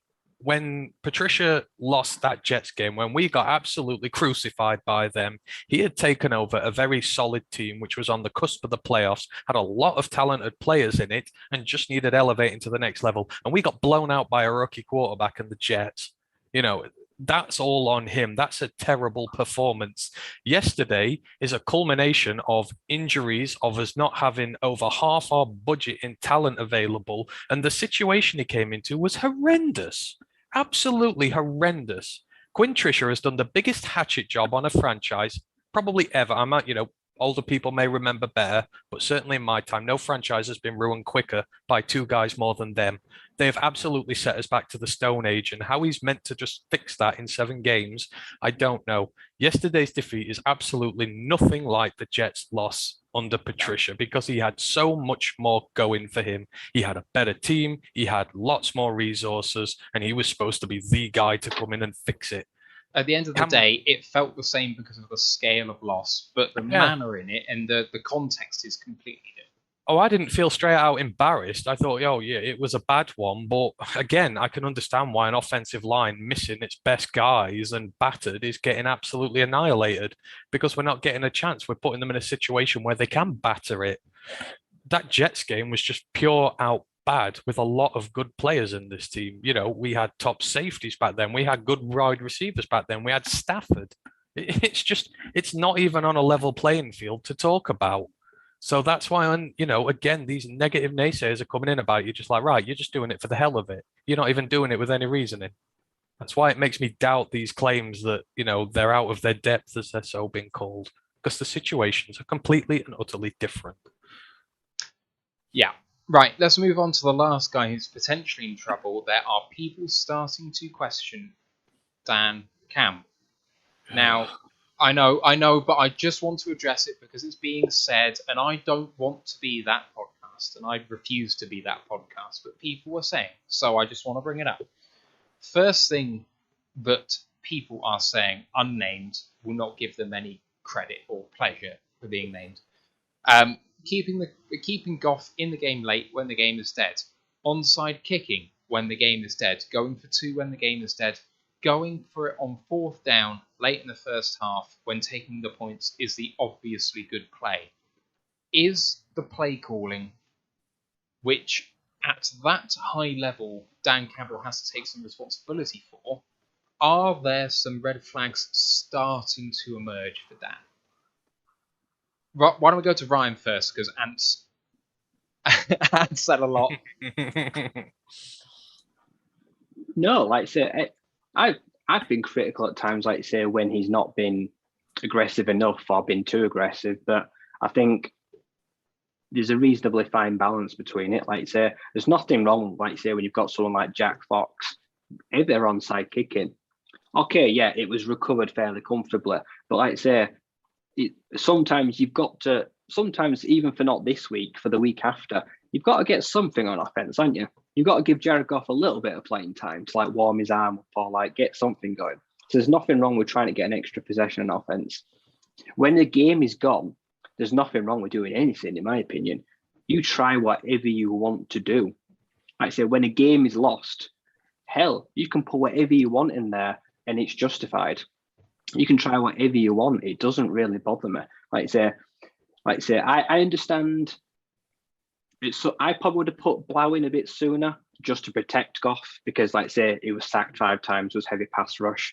But when Blau came in, we saw pretty quickly that the problem was the offensive line. Like I say, they did not help him any better. So the decision to put him in, like I say, probably came at just the right time. The play calling, I've had no issue with. I have an issue. Dan Campbell, sometimes he runs his mouth like this. We've seen it now. The sea of trash. That was a stupid comment. He knew full well that would come back to bite him in the ass, and it's gonna massively. Like I say, he just sometimes is that little not connection and what he means and what leaves his mouth. I know he's a passionate guy, but he still needs to polish up the pre-impressor. Like he lets his emotions get to him, but that you can't hold against the guy. Like the guy speaks his mind. He puts it kind of how he wants to put it, and he deals with the consequences. So I'm still all on board with Dan Campbell. I've still got no issues with him. Like you say, he does attract negative media, but he swats it away. He's got thick skin. He doesn't let it bother him, and I don't think he's ever going to let it bother him. Like I say, no matter how people think he's the hottest seat, like no one expected anything to happen in this first year. Like I say, he's experimenting. He's seeing what works and what doesn't work.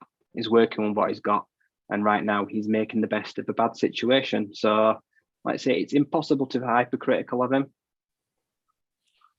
I'll keep it short because you know me, I promise. Now I've already spoken a lot about Dan Campbell, so I'll just be glossing over a lot of what I've done. But you know, the mere fact that he's working without so much of his budget, he is restrained massively, and he's taking over from one of the worst duos who's ever run an NFL franchise in a long time. The situation alone grants him a period of amnesty to be able to figure his way out because he's just working with 1.5 hands tied behind his back. Any coach is going to struggle without £100 million worth of talent. I don't care who you are, you're going to struggle. Quite frankly, you are. So there's that. But in terms of his play calling, I've no issues with that whatsoever. I've no issues with the aggressiveness of the calls. This was always going to be a throwaway year. You know, we were never going to make waves because of the handicaps that we're under. And I've said time and time again, by putting in these aggressive calls, by going for the 4th downs, by doing the fake punts, by doing all this, you're putting your players in a furnace. You are saying to them, right, I'm going to trust you to go out there and do this. I mean, the amount of times Stafford was never able to go out there and do bits like this when they didn't show faith in him, and it showed in his reactions. You know, he just looked visibly disappointed all the time. Our rookies this year are getting put into some big situations, and what that does is it creates character, it creates ability. How do your players play when their backs are against the wall, when they're having to do long fourth downs, risky fourth downs, when they're fake punting it. It's a lot to ask Fox to throw like that and for Price to go up and get a reception. You know, you're learning a lot about the character of your players. And I think this is backed up by the development we're seeing in the players this year. Guys like Jacobs, Parker, Price, you know, even guys on the offensive line. Evan Brown had another decent game. Because they're getting put through the furnace and they're not getting anything given easy to them. It's creating character and it's showing their development as players. And they're the players you want here in the long term, those who will go into these high pressure situations and perform at their best. I think that's the best way to test the mettle of the players this year. Don't settle for easy field goals when you're 17 points down or whatever. Put the pressure on them to go out and get the big scores, because that's how you win games. I think I like this aggressive approach. He's going to have to temper it when obviously the budget's back and he's got a lot better players in there and he needs to be a lot more situational in games. But I think this year, while you've really got nothing to lose, keep putting them in the furnace, because you might just find the players who are going to represent you in the future, who are going to stand up in those critical situations and start winning your critical games further down the line. I love that side of him. I agree with Ryan and his pressers. He needs to watch what he says a bit more. I like his quirkiness. I like the way he does it. I think the national media are completely and utterly biased against him. And I know we've just had an article dropped in our Discord, which I'm going to go and rip to shreds on Twitter soon. But he just needs to be careful of what he says, just so things like this don't come out. Like, he's very passionate. He sometimes says things in the heat of the moment, but he wears his sleeve on his shoulder, crying after games when he's just lost. I admire that about him. He's emotional. He wants this as much as anybody. And after having a coach who was like he had less emotion than a robot, it's a lot more refreshing to see. And I think it'll do him well in the long run. This is him. He is getting character built as much as the players are at the moment here.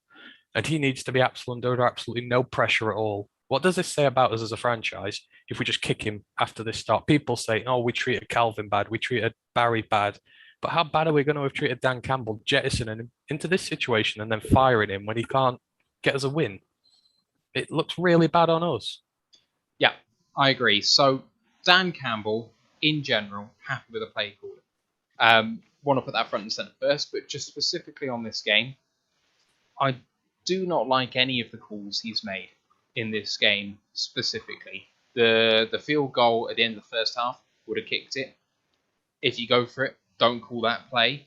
Like, call a good play or kick the field goal. Don't call a bad play. That's the worst of the three things you can do. I think kick the field goal, at least don't get shut out in the first half. Go in, well, at least we've taken something. It's only a 2-score game. I just think that that's a better thing to do, especially with 13 seconds left. All you can do is run the ball up the gut, convert for a first down, and then kick the field goal anyway. Like, you're not going to the end zone in that situation. I don't think you can. So just kick the points. Beyond that, the game had gone. Unless you don't care about Goff getting injured, and I kind of don't, but unless you don't care about Goff getting injured and not being the guy, bench him. Take him out of the game, protect him for the next game. When games are gone, quarterbacks get benched all the time. In this specific situation, it's not you saying, I don't believe in Goff. It's, I'm protecting you because I believe in you. It's a completely different message to when the game is on the line and you bench him. Going for 2, having scored the touchdown, it's an emotional decision. You can see that Dan Campbell's an emotional guy and that sometimes that overrides his better sense. But it's been said in other podcasts, at the end of the day, you are putting some of your better players in harm's way for no benefit. And then the onside kick, exactly the same situation. So those 3 plays, I do not agree with the play calling. But am I going to kick him for it? Do I think it's an egregious mistake? No, I don't. Is it a massive red flag? No, it's not. Like, if it mattered massively, well, the game would have been on the line. Like, you know what? It sucks. And if an injury happens, he gets slated for it, and rightly so. But it didn't. You know, it's just the sort of thing where I'm just going to shrug my shoulders and say, if the game's on the line, the decision is different. You know, I think he'd be more in the zone about it. He let his emotions get the better of him in a game that was already gone. Never mind. You know, I just don't care. So, enough with the Campbell stuff. He's shown enough so far to keep us in games we have no right to be in, to give the transparency that we've been wanting as a franchise for so long when he's up on the podium, that I just want him here. I want him to be here. So I don't want to hear any more of that. We don't like Dan Campbell. Check that article, Ant. I need you on your best social media game. If you've not seen Ant on our central social media account for Twitter, ROTL_UK is an absolute hoot, and we need all the likes and retweets we can get. If some of this stuff goes viral, it's fucking hilarious. So I need you to rip that article to shreds. Right, it's enough about this game in particular. We do have a couple of audience questions which we're going to get to now. And the first is from Jay on Twitter. And he says, how many players on this current roster are good enough to build upon? Who could be cornerstones for MCDC and his staff for the next 5 years? And Jay thinks that Hawk, Swift, Saul, other pieces from this year's draft class, Amani, Okuda, Barnes, and maybe Amon-Ra are his guys to build upon for this franchise. And let's go to you first. Who do you think on this current roster is good enough to stay on the team in future years? I think this entire draft class, all of them, there is the potential they could be here in 5 years. I would not be surprised one bit if they were all still here. I'd agree. I think Hawk will still be here. Swift, I don't know, simply because in 5 years, the life of a running back is a funny one in the NFL. You never know what's going to happen with them when it comes to contract renewal time. Is he going to sign on? Hopefully so, but I think we need to see a bit more from him running again. I think he's been used that much as a receiver this year. We're forgetting about Swift, the runner. We need to make sure he can do that first and foremost. Outside of this draft class and them, though, I mean, who have we got? I wouldn't keep Amani. I think despite the picks, he's been inconsistent. And I think he's the only way I would have kept him here in the long term if he would have been depth in this team. But with Jacobs, Parker, and Price there, I think the depth positions have now been filled. I would rather have them going forward and have a few starters in front of them. And Iffy's here as well. I think Iffy, his arrival has signaled the end for Amani. So I wouldn't keep him there going forward. Outside of that, it's very, obviously Ragnar will still be here. I would think at that time. Decker potentially could still be here. I think he's going to be a cornerstone going forward. I think him and Sewell can live in harmony together. So I would hope he's here as well. I'd want Williams to be here. I think if he still carries on as he is, I'd keep both the running backs going forward. I think they're fine. Obviously Hawk. But outside of that, there's not a great deal. Maybe Tracy Walker. Depends what we do with him. He could obviously still be here playing at a good level in 5 years.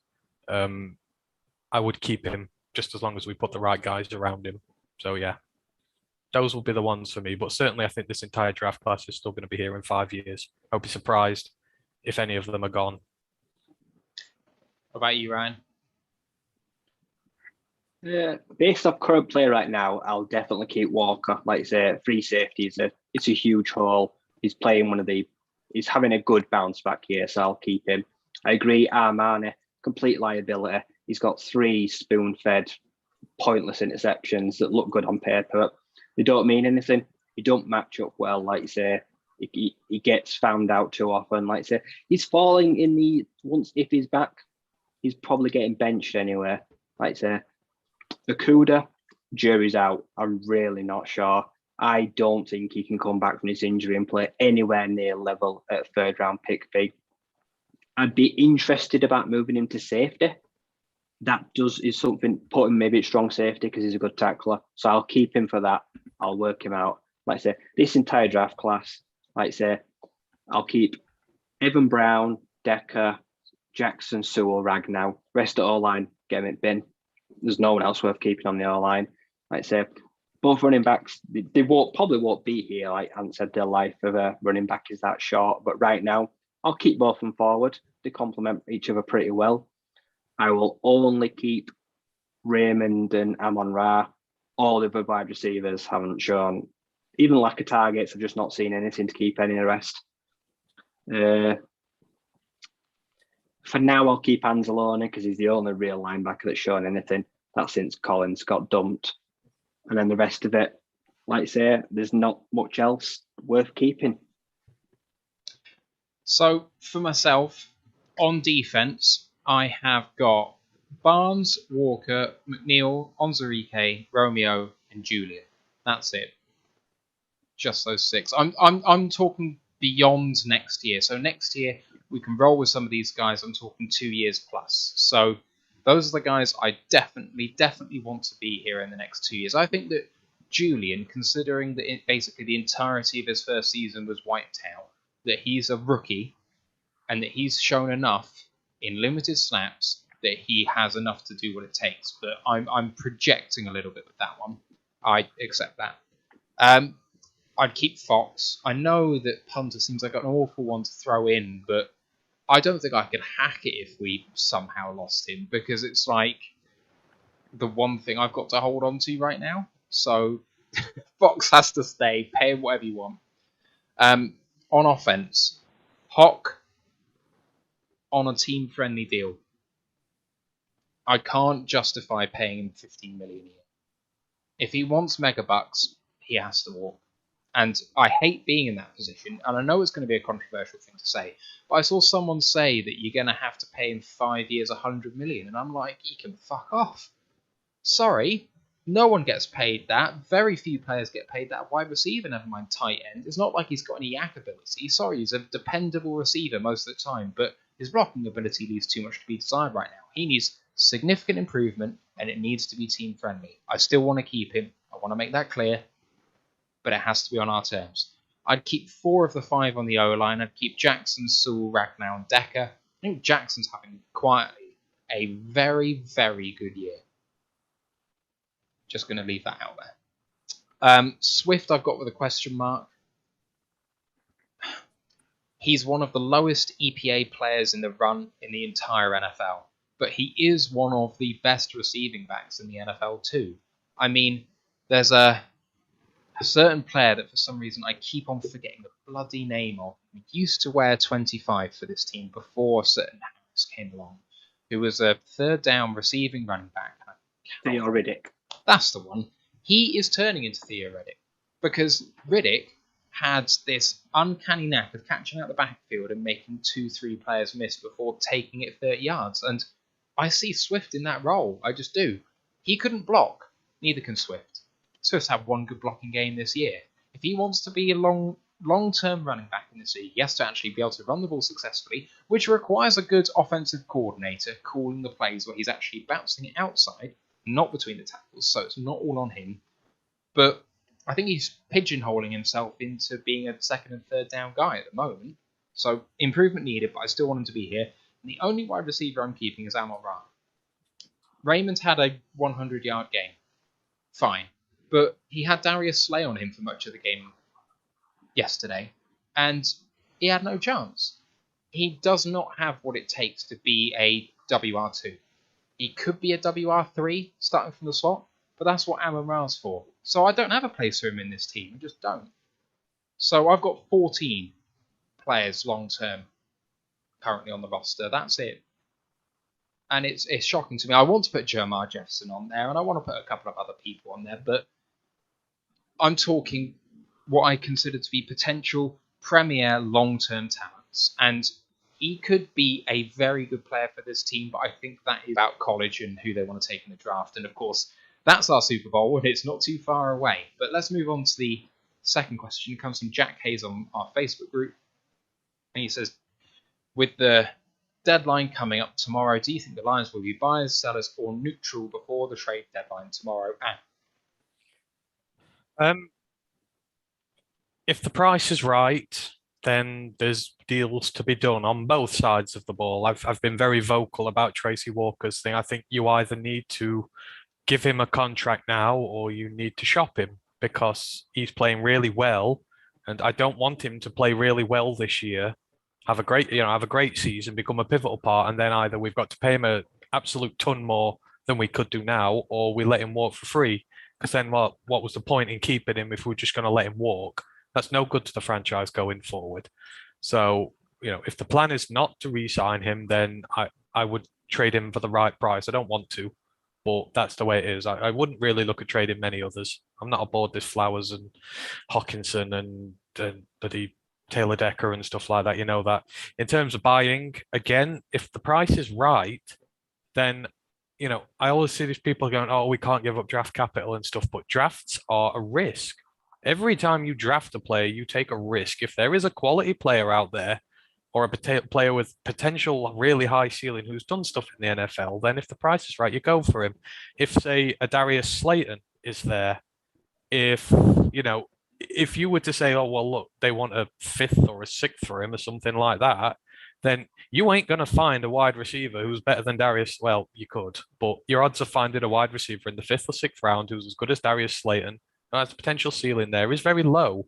So I would have no issues giving up something like that because it's a piece for our future. As long as it's a piece for our long-term future, if it's a younger guy, I mean, who's the one from Miami we keep hearing about? It's the one whose name I can't pronounce. You know who I mean, don't you? Rye, I think is it. There's a guy on the Dolphins, anyhow. I can't remember who it is, but again, another young guy who was drafted a couple of years ago. They're shopping. Peyton Williams? Preston Williams. No. It's another one. Name's not going to come to me now, but cornerback, first round cornerback. Yeah, that's it. Noah Igbenogany. That's the one. That's the one. I couldn't remember offhand, but like if he was to become available for the right price, again, you know, you absolutely do the deal if it's there. So I've got no compunction against us going for someone as long as the value and their age, you know, pertaining to our long-term rebuild is correct. So I would maybe expect them to be looking around. I would possibly expect a deal to be done. I don't know whether it's in or out, but I don't expect us to be quiet. And I've got no issues if it is a trade in rather than a trade out, as long as I say the value is good. What about you, Ryan? I don't expect us to do anything. I would like us to do something, but I just think nothing's going to happen. In my ideal world, I would trade Flowers, but that can't happen because we don't have the cap space. Look at the Broncos today. To get those picks, they had to spend $9 million. If we have to get rid of Flowers, we're going to have to spend millions. We're going to have to pay some of what he's owed. Like I say, because we've given him too much money. The contract's too big. We've made it too hard now to offload him. His play doesn't warrant the contract now, but we are tied to him, so we can't get rid of him right now. I agree that I would buy and use the very little cap space we've got or manage to rework a deal if there's pieces out there that are long-term future. Darius Slayton, Michael Gallup, all these teams that have got lots of wide receivers that aren't necessarily using the best of them, but they could come here and they could do a job. If they're 25, 26, 27, they could be here for the long term. If the pick's right, a fifth or a sixth rounder, I'll go ahead, I'll pull the trigger. Because as Ant says, you've sometimes got a better chance of taking a punt on a guy than drafting a rookie. They could be the biggest name in the draft class, be a total bust. Like I say, these guys have got a little bit more track record. So I would be open to drafting or buying a young potential piece that's getting wasted or stuck on the depth chart of another team. But I don't see us doing anything because we're limited with what we can spend. So the main thing I heard Ryan say there was the biggest Trey Flowers highlight of his career here is his contract. Oh, there's absolutely no doubt about that. So for me, I do not want to trade in. I don't, under any circumstances, really. I think if someone's available for trade who has more than 1 year on their contract, that's for a reason why you probably wouldn't want to trade for them. If someone is available for trade with a contract just for this season, then that's a different animal. Unfortunately, if you trade for someone in that circumstance, you are obligated to pay them and pay them above market value. And I don't want to lock into that either. I'd rather just hit free agency. Like, for me, I think you should be trading in at the deadline if you are competing. And if you're not competing, you're committing to spending more money than you have to. I just don't think it's the smart analytical move. And I'm all about the analytics. I love the idea of maximizing your efficiency generally, whether that comes through play calling, which makes more sense, or whether it comes to using resources more efficiently. I think that trading in is an inefficient use of resources, generally speaking. Now, sure, going in the draft is taking a swing, but it's taking a swing at a much lower value, and that is a more efficient use of resources for me. It may not work out all the time. This is all about luck, right? You take swings on people and you hope it hits or it doesn't. But I'm talking about maximizing the amount of luck you have for minimizing the amount of cost. So that's where I'm at in terms of in. In terms of out, I am all for getting rid of players who do not have a long-term future here. So we have spoken about Flowers already. I will trade down in the draft to get rid of that contract. I will take our 4th round pick and turn it into a 5th round pick if we can get rid of that contract. I do not want him here. If we manage to trade him and save $10 million against the cap, that is worth moving down 30 spots. Just is. And if we could, in some universe, trade Goff away, I would trade our 4th round pick for a 7th to get rid of Goff. I'm sorry, but you know what? It'd be lovely to get a 4th round pick. But actually getting out of $30 million worth of contract, we could bring in a couple of premier people to put around a project rookie who has more upside than Goff does right now because they're not going to play scared. So that's where I'm at with trades. I do not expect anything to happen though. I don't know, but in Flowers' case, you could get rid of him next summer and replace him a lot cheaper in the draft because Edge is a really good class. You don't have to take the hit on him now. You see him out for his last 10 games and replace him a lot cheaper in the summer. If you're all about efficiency and analytics, you do it that way instead. Yeah, but the thing is, waiting until the summer and cutting him then, if you trade him now, you actually save money. But you'll save more by trading him after June next year. You know, there'll be less owed to him. You will get more of a bounce back on that. And plus, you're replacing him in the draft. But it's the same cap hit spread over years. You're not saving money. You're pushing it into the future. I don't want to do that. That restricts who we can get in free agency because his cap hit is still on the books until after June. We've got enough money coming in. We've got about 60 million coming in free agency anyhow. And I want 70. Yeah, but sorry, with 70 we can get another 2 players at 5 million. You can, but I think Holmes has shown that he can work with nothing in a free agency. Well, imagine what he's going to do with 60 odd million. Well, okay, but if he had 70 million and we got rid of Flowers, we could sign Charles Harris to a $5 million a year deal. Don't play that on me there, Matt. That's not fair. But, no, but that is a like-for-like replacement with someone who's currently not going to be on the roster next year. Okay, I'll put it the other way. The more free agency money you have, the more teams will fleece you for their players. Or the more players agents will fleece you for. Well, there's a good way of making sure that doesn't happen, and that's by being exactly where we are now with no bloody cap space. No one's going to fleece us because we can't bloody trade for anyone. I'm just... Also, let's be honest. This time of the year, Flowers is probably going to be hurt and we can't trade him. He's got very small windows where he's actually healthy. I think right now is he healthy right now? The thing is, we've got really no one to replace him with. Yeah. We've got really no other outside linebackers or edge rushers in the tent. We've only got Julian and Charles, but you need to rotate them around a bit. I mean, Flowers, unless am I saying that? Austin Bryant's been doing all right. Yeah. He's got another year on his contract, hasn't he? As well, one more year, I think. I think so. But I don't know. I'm pretty sure that I'm sure Trey Flowers played in the last game. He did, but he only played 20 snaps because it was really weird. He played so little. Yeah. Here's the scenario: if someone comes in tomorrow and offers you a massive package for Hockenson, now, would anyone take a large offer? We're a building team. A tight end is a luxury we can't afford. We don't need an elite tight end, but it would take like 2 firsts. Isn't his cap hit huge though? His cap hit's pretty big, isn't it? I know he's on a first-round contract. It's worth a lot of money. Would anyone take 2 I think it's worth about 15 million. Yeah, but okay, theoretically, who's going to trade 2 firsts for a tight? When was the last time a tight end was traded for 2 firsts? Never. I don't think that's ever happened. It's like the Decker scenario. You get a 1 and a 3 for him, but in that situation, you're probably spending the 1 to get a tackle just as good as him. Because don't forget, you may still have Penai there, but you need a right tackle, and you're still going to have to spend high on one. And that's if they land. Taylor Decker's proven talent. It's very hard to get a proven tackle out of a draft. You might get lucky and land on a Tristan Wirfs, but you got to spend high on him. Outside of that, it's a complete and utter cluster. You've seen what happens when you don't have a good tackle in this league with Matt Nelson. It destroys your offensive line completely. And I just would not risk that at all. There will be a way they can coexist here. I don't think the picks are worth it. We've got a lot of picks this year. We've got a lot of stuff we can do in the draft this year. When you've got 2 firsts, a lot of stuff is possible. Ryan, I snap your hand off for 2 firsts, mate. Oh yeah, I would. I just don't think.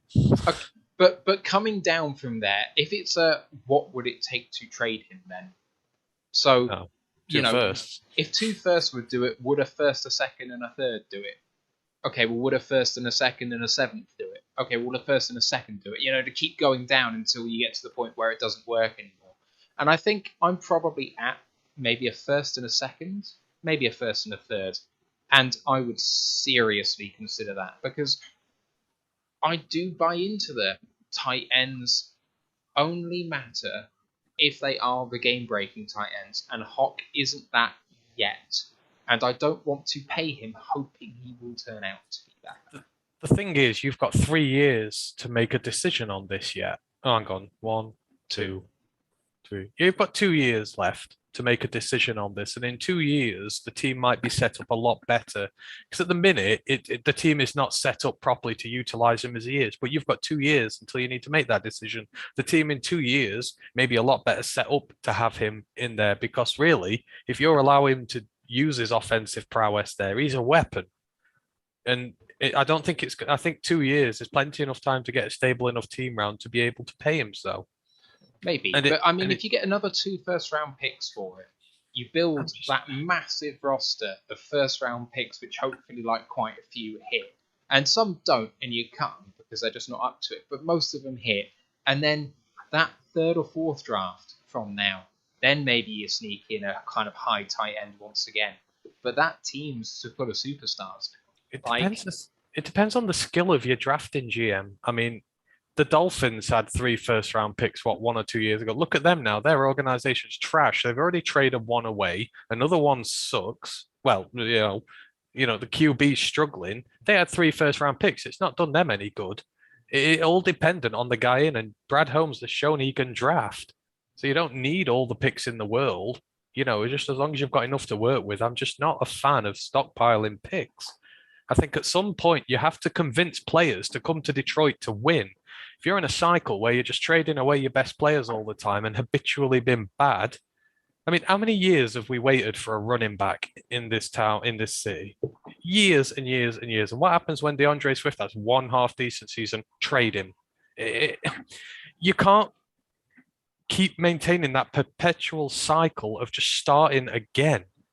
TJ's a guy who could be here for a long time, and we don't. The glorious thing is we don't have to make a decision now while we're terrible about him. We don't need to trade him. We can make the decision in 2 years. Hell, we can do it in 12 months. If he has another great year, which he might do, his value just keeps getting higher and higher. We don't need to make that decision now. Fair enough. Yeah. No, the point's well made. Any further business, boys? Been going a while.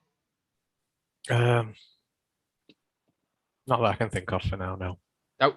Unless there's any other questions from people who are watching. If anyone's still with us after so long. Yeah, hit us up. If you guys say something while I go through the last little bits, then we'll definitely address that.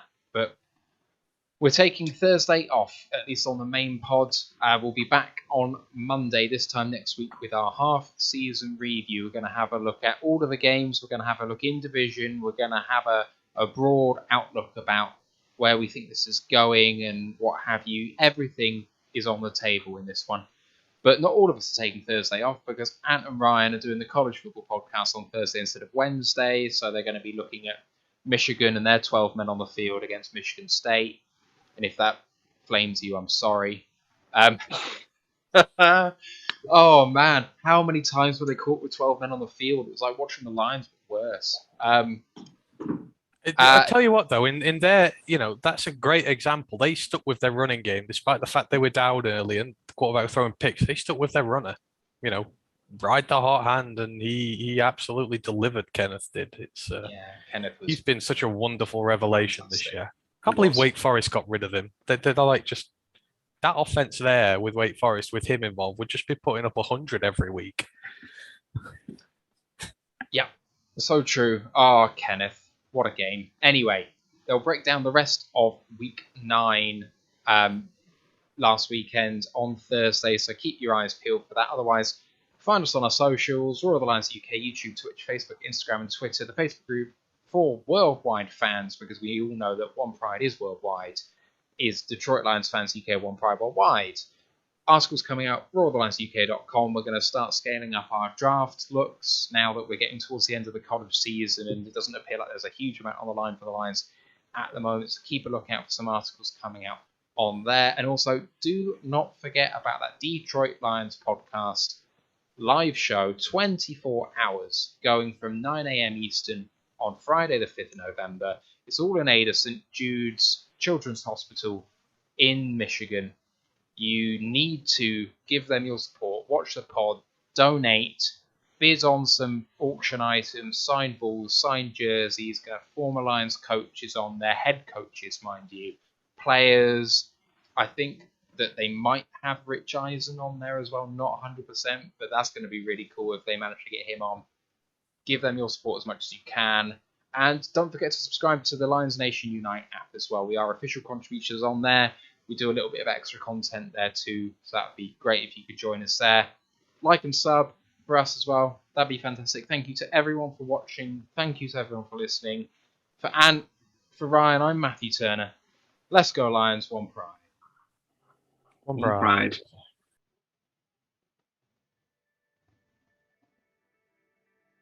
There we go.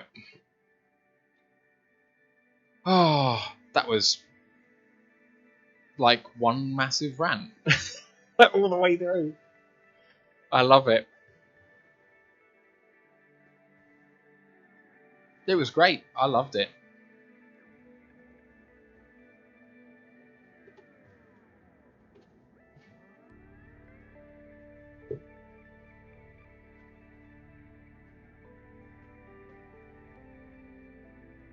Ugh. So I just wanted to address all of it because I've been asked about it so much.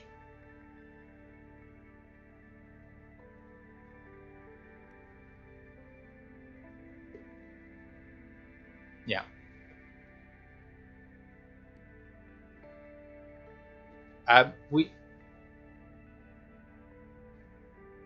It's from Pro Football Network, isn't it? Yeah. Anyway.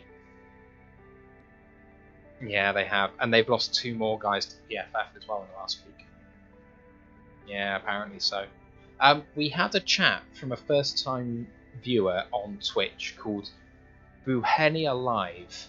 And he said, "What's up, y'all? Would I be able to join the Zoom?" So I messaged him back saying, "Hey, no can do at the moment, but we'd love to bring you on for another show. Hit us up on our Discord and we'll take it from there and chat." And he never did.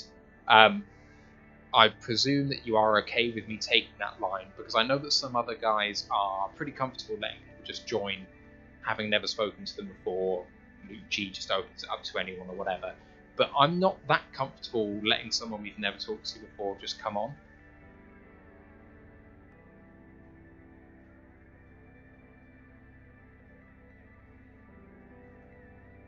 Bueni Live.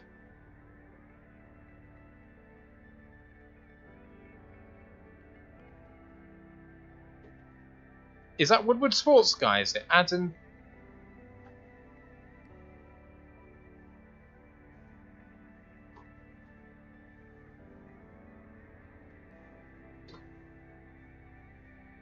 I can't find it with the exact spelling.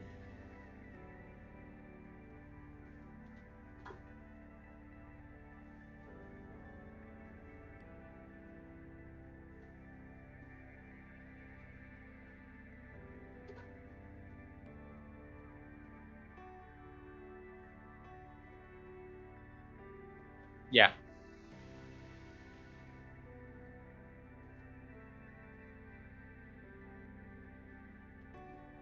Good. I'm glad we're on the same page. I kind of felt bad shutting him down, but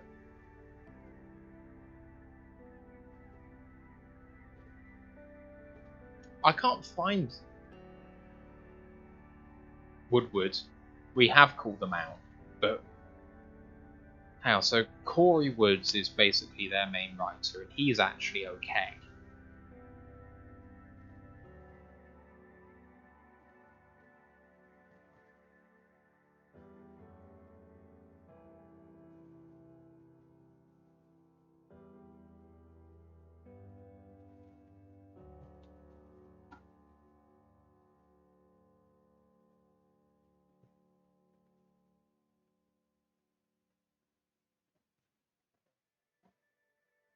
Okay, no.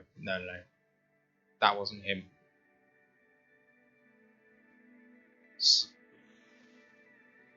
No, so this was BUENNEH live.